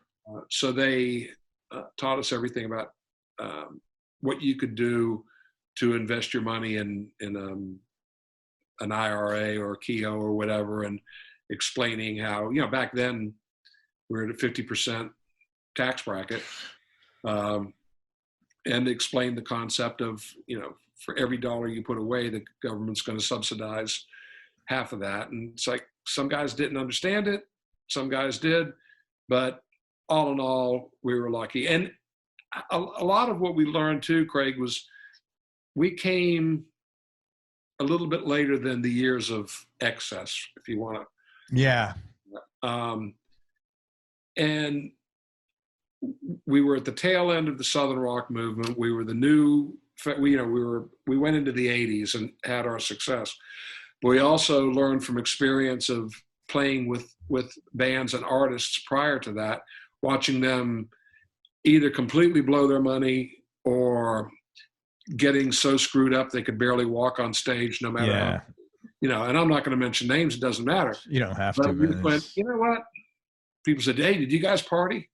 Yeah, we partied. We had our fun and whatever, but we were very, very, I don't even want to say cautious, but just practical about when you could do that. We had a job to do. Yeah. And I'll tell you what, it's hard enough getting up there and not getting your fingers caught in the strings. So you want to be pretty lucid, and you also owe it to your fans. That's a really, that goes back to work ethic, but that's, that's a great attitude work ethic wise, man. I mean. And we learned a lot of that from Skynyrd. I mean, Ronnie. But they had so many drug issues, didn't they? Who? Skynyrd. Yeah. Well, I mean. Yeah, I'm not looking for like gossip. You don't have to respond to that. No. I mean, there was a period of time here. Let me just the side of all that. Yeah, a lot of bands did drugs. A lot of bands drank too much and whatever. And the one thing that and I've written about it and I've talked about it. But one thing I would like to tell folks out there. You read so much about Ronnie Van Zant being this wild, drunken redneck rebel that all he wanted to do was fight and beat your ass. And it's the farthest thing from the truth. That's great. Alcohol, as he told me one time, he said, nah, he said, when he quit drinking, he said, I'm allergic to alcohol. He really goes, yeah. He said, I break out in handcuffs every time. That's great. Hey, but at least he was cognizant of that, well, and made a choice. And alcohol and Ronnie didn't get along well, but he was a man that stood for his beliefs. And, there's things written, well, they grew up on the wrong side of the tracks. They grew up in shantytown and whatever. You know what? I went over to their house as I was a kid growing up when I was playing in a band with Donnie and everything. I never once said to my mom, hey, can you take me over to shantytown? It was, there was maybe a little bit more of a blue collar neighborhood, but his parents were good people. His mother made the best ham sandwich I've ever had in my life and whatever. But it was, there were somewhat of a tougher neighborhood. And Lacey Van Zant, their father, was a Golden Gloves boxer. Oh, wow. Yeah. So a lot of it came from that. But his legacy, well, two things. Ed King once said, he goes, if you ever want to understand what Ronnie Van Zant was all about, take any 6 Skynyrd songs. Doesn't matter. Just pick 6, throw them in a hat, shake them up, and listen to them, and you'll know what he was all about. And there are songs about the real world, about racism or social injustices, about the environment. So many things. He would on the road, he would get up in the morning a lot of times and he'd read a newspaper front to back. He was one of the most, not only streetwise, but knowledgeable people. Where do you come up with these songs? You get it from somewhere. Yeah. Input. And and so backing up, I'm in college. I'm at Georgia Tech. I'm in my almost at the end of my junior year, and Skynyrd was in Atlanta, and they were recording. And I'd been going out there to the studio, and had become pretty good friends with Al Cooper. Oh wow! Yeah. And that was pretty cool, it's like, because Al Cooper produced their first record and first and second record. And to this day, to me, those are the best Skynyrd records. Al Cooper understood that band, and he came down and heard them playing at Finocchio's and put it all together. So we became friends, and Al Cooper turned all of us on to Little Feat, for example. He goes, you ever heard of Little Feat? No, who's that? Oh, man. And he took us down to this club in Atlanta, Richards. They were playing, got us a table 8 feet from the front of the stage with Lowell George and whatever. And we're just going, oh, my goodness. Yeah. So it was cool being around him, and I got a chance. I wish I'd asked him more, but I had a chance to ask him questions about Bloomfield and doing the super sessions. Super sessions. Oh, my God. So he, excuse me, I go out to his house a couple times. He had a record collection. It must have been 4,000 or 5,000 records on the wall. 1, 2, 3, probably 5 shelves high all the way across. And so he got to be friends. And he called me one day and he said, I'm putting Blues Project back together. And he said, I'd like you to play guitar.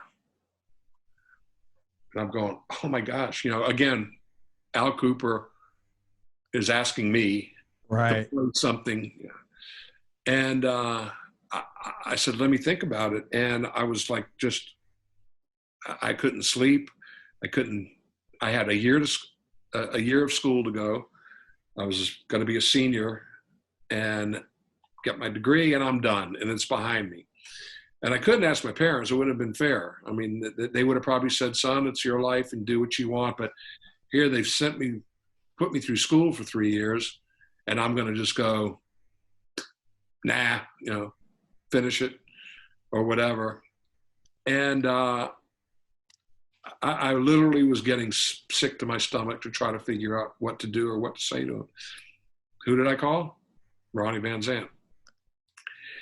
And he was, they were in town, and I called him, and he said, and this is almost verbatim, and like I said, I've talked about this so much, told Ronnie what was going on. I said, what should I do? And he said, listen to me real closely. He said, you're getting something that I never had a chance to get. And it wasn't anybody's fault except my own. And he said, that's an education. I chose not to get one. And he said, you're getting one. You finished that education. He said, after that, you got the rest of your life to do anything you want to do. And I know you, that you will be the best you can possibly be at that. And so he said, and I'll never forget, he said, you tip your hat to Mr. Cooper, meaning Southern gentleman. Yeah. Thanks, but no thanks. And man, it was like, wow. It was like this elephant being lifted from my shoulders. Like somebody that I respected that much gave me the answer. How thoughtful was that? I mean, the way he laid that out. I mean, anybody else would have said, Ronnie would have said, hell yeah, man, go for it. Rock and roll, party. No. He just very methodically, he just said, and he started it off with, you listen to me right now. That is so cool. Yeah. So I said, you know what? That's his legacy, to have the wherewithal to give that kind of advice. And, first of all, Al did a project did a blues project record. And I think that lasted about 3 months and it dissolved. And I thought about, that could have just, behind the power curve, it would have caused a lot of, and I didn't do it. It didn't happen. And I think it was probably the best advice. I would have to say it was absolutely the best advice I ever got from anybody in my entire life. And just the way he delivered that was so thoughtful it was about you. Yeah. That's really cool. Thank you, man, for sharing that. Yeah. I mean, that was, he was a very special cat. And that's why a few years later, well, actually a few years, it was only, that would have been 73, 2 years later, it was so special to record Four Walls of Raiford. I want to ask you 3 more questions, and that's one of them. You wrote a beautiful ballad one night late with Ronnie called Four Walls of Raiford, and I just wanted you to talk about that. That is, I had people write me in and said, hey, if you ever get Jeff Carlisi, and at multiple people, but I'm asking this for me because it's a beautiful ballad, man. Tell me about that. Well, we were actually down on Riverside Avenue, just downtown Jacksonville. Skynyrd, it was a sandwich shop, and they bought it. It was out of business, converted it, and built a little 8-track studio that was their rehearsal place, and they could record. And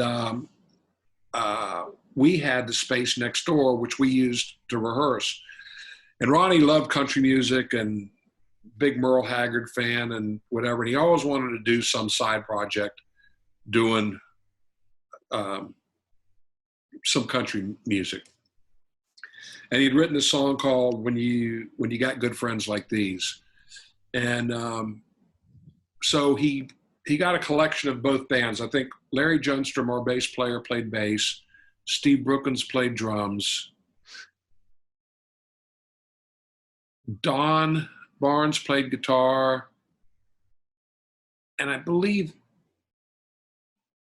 Alan Collins as well. And I played pedal steel. Oh. Or I sort of played pedal steel. I played when I was in college, and so I had the basic fundamentals, the real simple stuff. But I played on this thing, and we all got together over in the studio and recorded this song. I think it was re-released on one of their silver and gold records or whatever later on. with some changes made to it. But anyway, so everybody's leaving, going home, and I'm getting ready to go out to the car. And Ronnie said, "Do you have to leave right now?" I said, "No, what's up?" And he said, "I've got this idea. I need some help on. I'd like you to work with me on it." And I said, "Okay, cool." Man, just that alone, what a lesson that is when a guy like that says, "I need help." There's a lot of. Yeah, exactly. But it was like, yeah, sure. And I said, first of all, Ronnie was a real patriot. He respected, he and Charlie Daniels were such good friends, and they would spend hours just sitting face to face talking. I mean, and you know, Charlie just up until his death talked about how good a friend Ronnie was. But Ronnie was a true patriot. He respected my father for what he did. He was definitely more from the conservative ilk, but the military was important, and this country was really important to him. And so a lot of his sentiments were based around that. And I said, "What do you have?" And he said, "Well, it's about a Vietnam vet comes back from Vietnam, and he can't get work. We've heard the story a million times, and he's trying to feed his family, and they convict him of robbing and stealing. He's saying, you know, I've never stolen a dime, and if you shoot me down, put my medals in the ground with me." And he fought for his country. He believed in the Lord Jesus Christ. It was a very moving story. And so he asked me to stay because Ronnie and I were both way into Ry Cooder and that whole kind of country blues type of, or folk blues. I don't know what you call what, you know, Ry was certainly a historian of all of that style of music. And I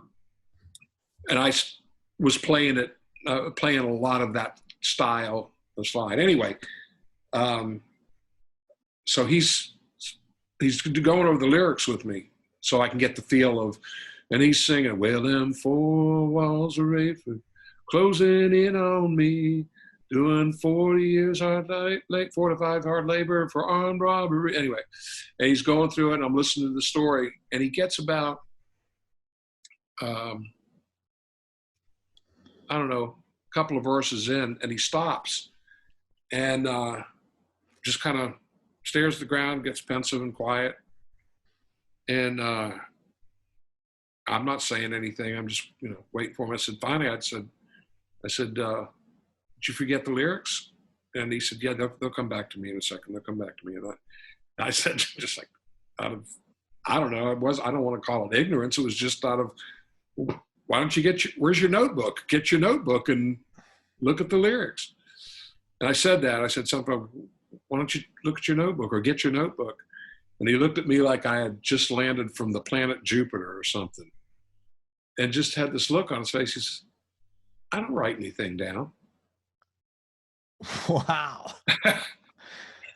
I went, "Whoa, that's a songwriter," you know. And I remember being out at the Hell House when they were rehearsing, and he would sit there, the band would be playing. If he liked what they were doing, he'd go like this, keep going, keep it going. And then Ed King said, I remember when we did Saturday Night Special, all of a sudden Ronnie gets up, we're still playing, and he comes up and he starts singing the song.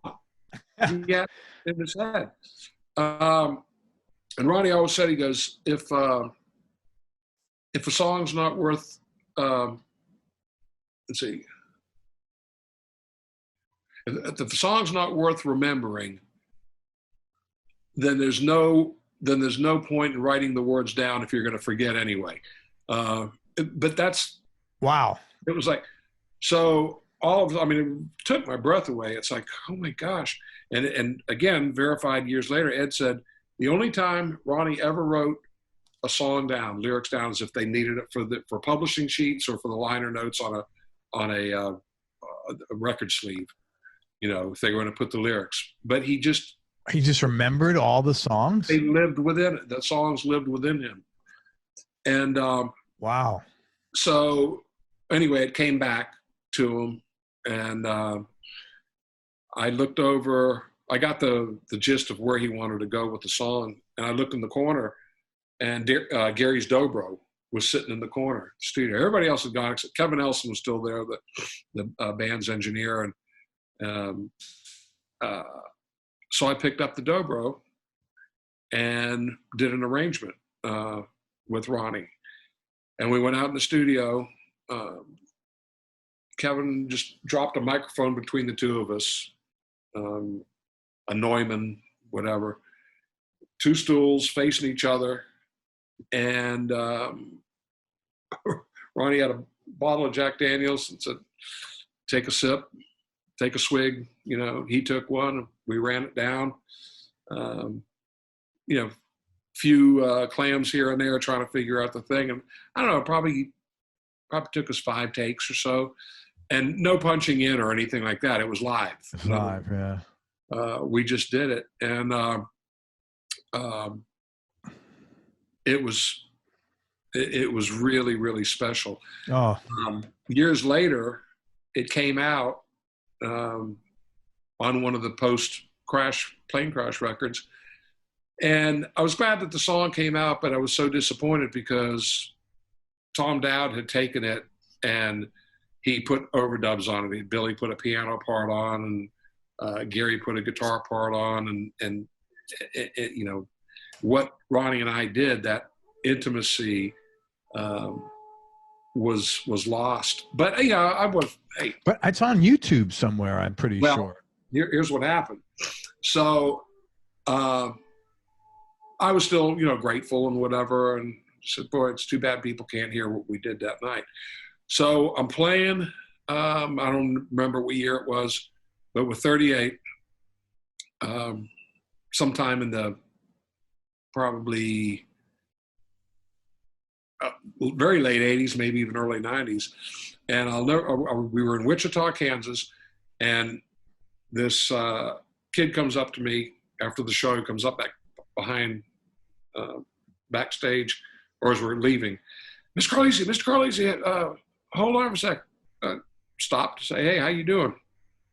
He goes, man, I want to thank you for 4 Walls of Raiford. And I said, oh, yeah, that was very special. I said, I wish you could have heard the original version. I said, and he said, no, that's what I'm talking about. Is I really want, the original version.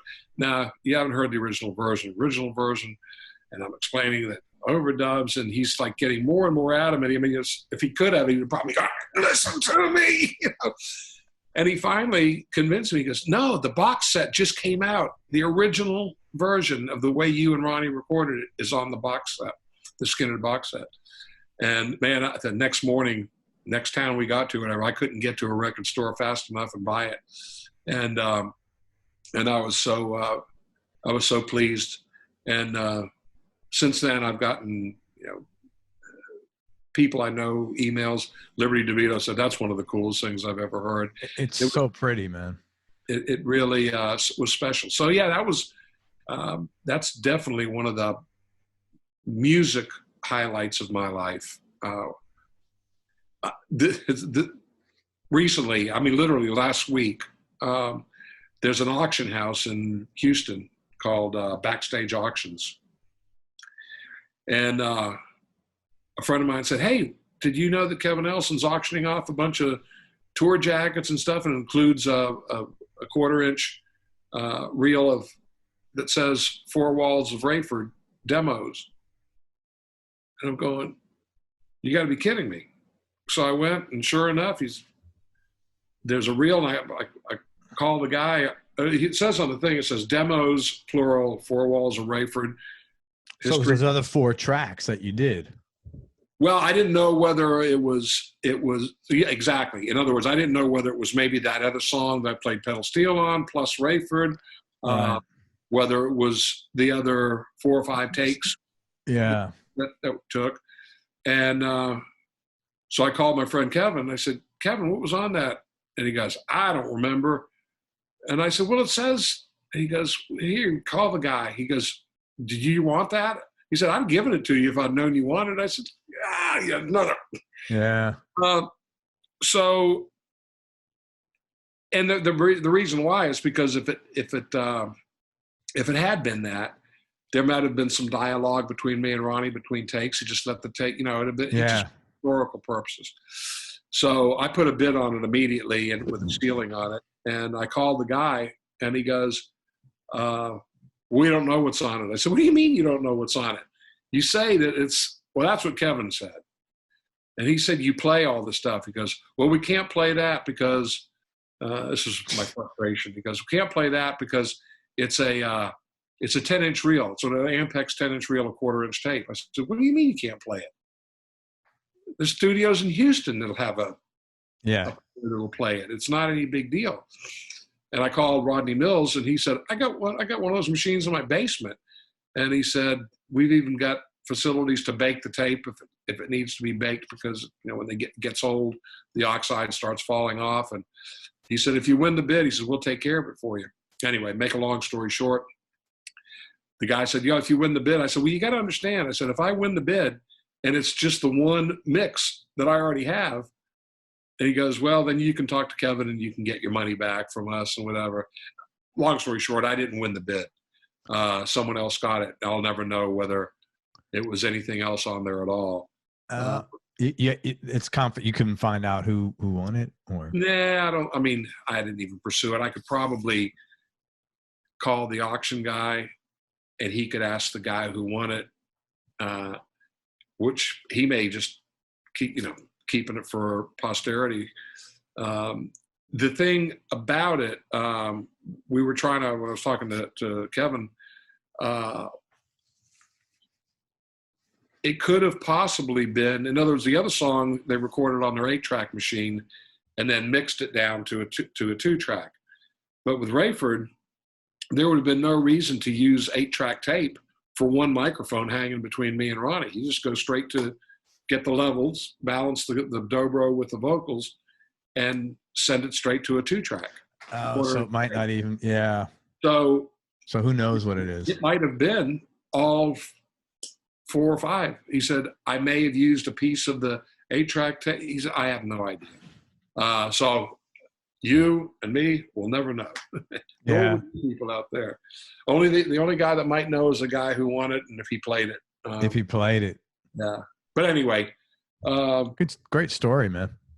Yeah, it was, that was a special moment. I've always, like I said, with Ronnie, that was a highlight. And then, of course, the advice he gave me to stay in school. That was so cool. Changed my life.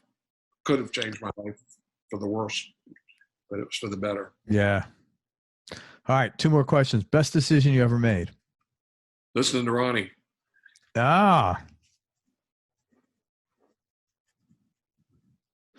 And I have another. Do you regret not sticking with accordion? Biggest change in your personality over the last 10 years, Jeff, and how much of that change has been deliberate and how much is just a natural part of it? Hang on, let's go back to the accordion. Really good question. Probably half and half. I don't know. Definitely as you age, things change because your priorities in life change. Things you've learned, things that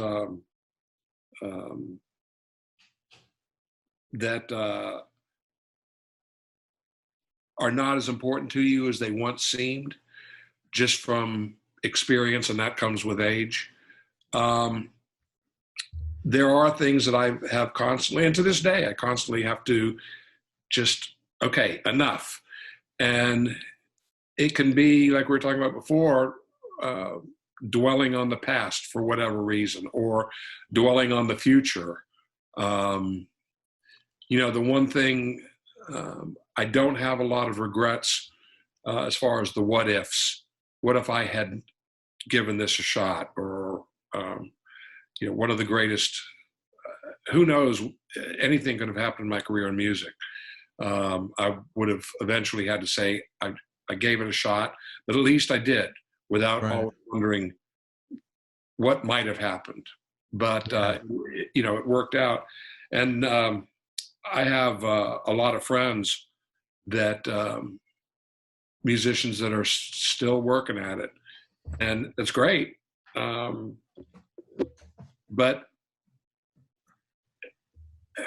I don't know. I don't spite them for, you can't just say I'm going to give up music, because music is a part of your life, whether you made it or not. But they may also not have opportunities to do anything different or to reinvent themselves. But I do have musician friends who have reinvented themselves and taken their music and done something else. Not necessarily being a major touring act and selling millions of records, but still staying productive in the music field and doing something. So it's, yeah. So your big change, your primary change is learning to stay in the present more, is what I'm hearing.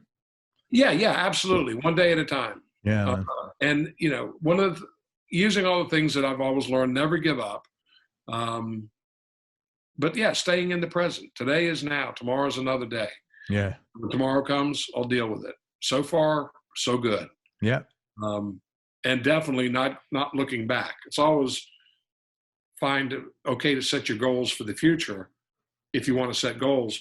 But what's happened in the past, it's happened. Yeah, man, that's a waste of your time. I agree with you. All right, I found it. So here it is. Did I send you this? We'll play for free. We'll stop for money. No, you did not. That's pretty funny, man. Yeah. And then, so I did, anyway, I did a greatest hits of Popeye the Sailor Man. With your accordion. Yeah, with the accordion. And it was extra virgin olive oil. You can you should do like 48 special, it's like you and an accordion or something like that. Something wacky like that. And what was one of the songs? Wimpy Burger in Paradise. Is it Brutus or Bluto? It's important questions, man. People want to know. Yeah, absolutely. Anyway, but I thought that was great. I found a sticker somewhere. Like, we'll play for free. We'll stop for money. Yeah, there you go. Cool stuff. Jeff, let me just tell people, first of all, thank you for everything, man. I really appreciate all your time and really very generous for you. Enjoyed it. Likewise. You wrote a book called Jam, a business book, about 10 years ago. You want to talk about that in case people want to get that? Yeah, when I did, when I had the Camp Jam Company, I did a talk usually on the Friday night concerts and addressed the audience and the parents and whatever, and talking about the value of music. And I said that to me, music, playing music or being in a band, specifically being in a band, was one of the greatest team building skills you could have. And the reason why is you always think of team building in the sense of sports, of course, football team, baseball team, you're working together. But I said, when you're in a band, that's a team. And when you're up there, you count to 4 and your game begins. Nobody's shouting out, go to the A, go to the C. You're using your eyes and your ears, and you're watching and you're listening.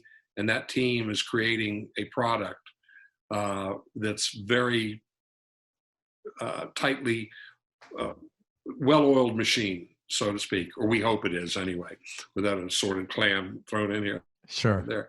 But I said, if we drop the proverbial ball when we're up there playing, we don't get third quarter, we don't get overtime, we don't get timeout. Sorry, folks, let's fix that. We lose on the world stage. Yeah. So when we rehearse and when you get to that level of doing major concerts, or even I don't care if you're playing in a club for 30 people, you're doing the best you can. And that 4 or 5, 6 members or whatever, watching and listening. And so somebody approached me after, and he says, so you ever thought about doing a book? I said, yeah, I'm doing a book. I said, what, the groupies backstage and, all that, it's been done. Who cares? No, I'm not talking about that. I'm talking about more of a business book, a lesson in life, your story, what you learned in rock and roll at your level and how it can be applied to business. And it piqued my interest. I thought, that's not a bad idea, because there are a lot of analogies and similarities. So I said, yeah, let's give it a shot. I'd like to take credit for sitting down and writing this whole book by myself, but it was done through a lot of discussion, a lot of interviews, a lot of things that I did right. But it was kind of unique because it has some great funny stories about the early days of the band and the later days. And like I said before, those brutally honest stories where you have to make a decision for the benefit of everybody and the well-being of anybody, even if it hurts some feelings. And that happens in business too. Yeah, totally. So there are examples of how that happens in music, and probably more time than people realize. And how in business, it might behoove a lot of people if you spent a bit more time listening to everybody else instead of dictating what you should do. Yeah, there's a leader of a band, there's a CEO of a company, there's somebody that's steering the ship. But when you have a team around you, if you watch them and listen to them, chances are you're going to be more productive and get further. So that's what the book's all about. And funny thing about it is the publisher said, we'd like you to do an audio book. I said, oh, okay. So I said, now we can hire somebody to do it, but they generally do better if the author actually. Oh, totally. Yeah. So I said, okay. And they said, now if we hire somebody to do it, we pay them. But if you do it, you don't get paid. Yeah. Funny how that works. It's funny yeah, that's for business. Yeah, you're teaching about business. Yeah, I know. Yeah. Anyway, so I did that. And the funny thing about it is there was a point in time, and I think it was somewhere right around like 3 hours, 4 minutes, 37 seconds, where all of a sudden your tongue didn't work anymore. You couldn't read. And then I remember I'd get to this point and I'd say, I'm sorry, give me another one. And the more I tried, it would be, because that's the time that it happens to everybody. Go home, we start back tomorrow. Yeah. It took me about 3 days to do it. It was fun to do. And it's weird though, doing something like that, you're reading your own words back to you. Back to yourself. Yeah. And you're trying to put enough emphasis to sound like it's what you were really thinking and saying at the time. And it was a good experience. I'm glad I did what it did. And yeah, man, how many people have written a book? That's cool. Exactly. Yeah, exactly. I'd like to do another one more in the context, forget about a side thing, but more in the context of the interview that we just did, talking about those little things that no matter how big a fan you were of 38 Special or of Jeff Carlisi's, whatever, you'll never know some of these things. These are some hidden things that are special. And, be it stories about Ronnie, some of my favorite music growing up. I don't know whether, there'd be a few people, I guess, that would care, but I think would be, what's the term? What is the term? Not lethargic when it's good for you. It's not lethargic for sure. Oh, like catharsis? Catharsis, yeah. Yeah. It sounds like lethargic. Yeah. Exactly. Yeah, I get totally. Yeah. Yeah, so I get that. I totally get that. Yeah, and it'd be fun to kind of, reliving it. And I guess one of the things, I had some great pictures over the history of, from me with that Melody Maker, all the way through 38 Special, and the publisher. Oh, that's cool. Said, "Now we're not going to use any pictures." It's like, oh man. No, they should have put some pictures in there, man, for sure. I'll share them with you. The book is called Jam. Yeah, Jam. Amp Your Team, Rock Your Business. And you can get it on Amazon, or is there a link to it on your site? There might be, but on Amazon, if you put in Jam, Amp Your Team, Rock Your Business, you can get it on eBay. Okay. You might even be able to get it at Goodwill. There you go. Jam by Jeff Carlisi, Carlisi. And also, if you want to go to Jeff's website, he's got a lot of history about himself and 38 Special and a lot of his guitars on there. But some mostly yeah, early day. Well, a lot of the history of 38 Special, from recording at Dan Hartman's to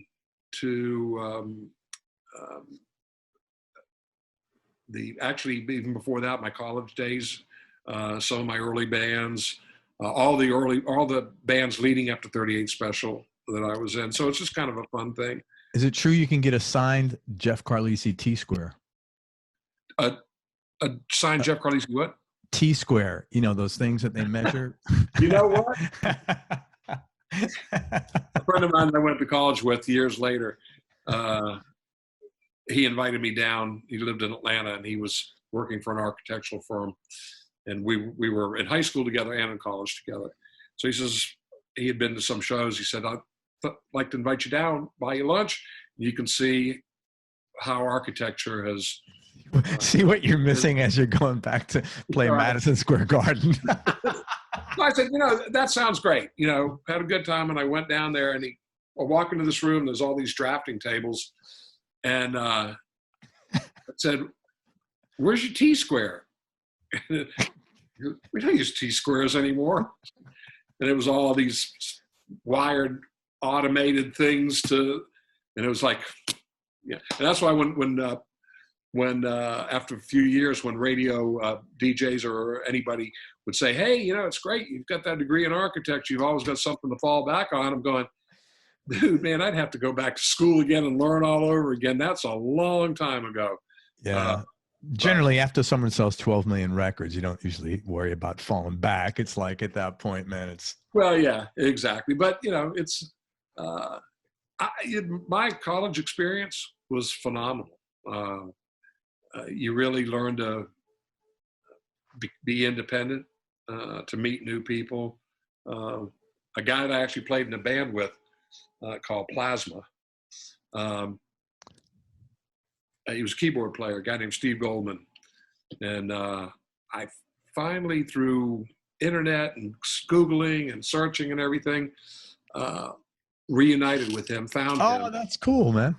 Yeah, and he was a smart guy. He was a physics major, and which I almost became a physics major, but I was... God, that's way out there. Good with drawing, so I went with architecture, which physics is way out there. Yeah. Anyway, so reunited with Steve, and he had a website where he was doing a thing called the Young Composers Challenge, and it was with the Orlando Symphony, and they have a contest every year for young students to score symphonies. Do it either a string quartet or a full 80-piece. Oh, wow. And they get scholarships. And these are, I think the age range was 12 to 16. And some of these kids, it's like unbelievable.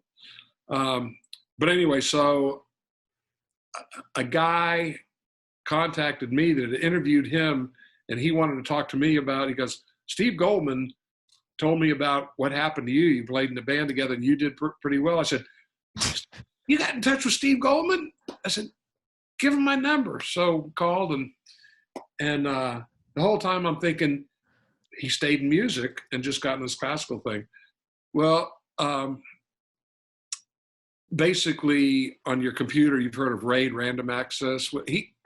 He invented the software for basically how all computers store information now.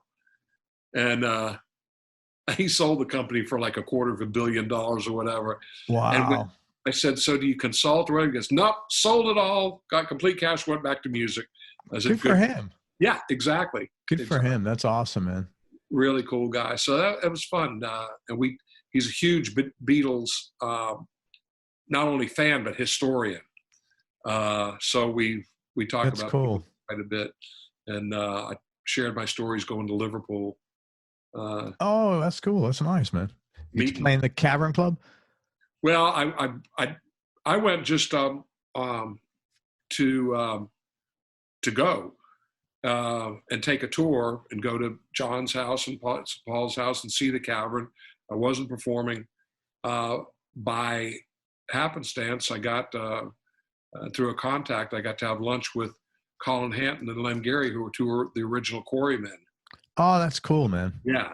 And then while I was there at the cottage, which was where John's sisters grew up, John's half-sister Julia shows up, and the tour guide says, "This is John's sister." It's like, are you kidding me? That's pretty wild. Oh, it was great. I'll send you a picture. There's a documentary now, something about John and Yoko on Netflix. It's pretty good. I think I might have seen it. Yeah, it was pretty nice. Like George Harrison was in there for a little bit. It was kind of like just like not a love story, but it was like their story. It was just a nice, happy sort of thing. So yeah, don't get me started.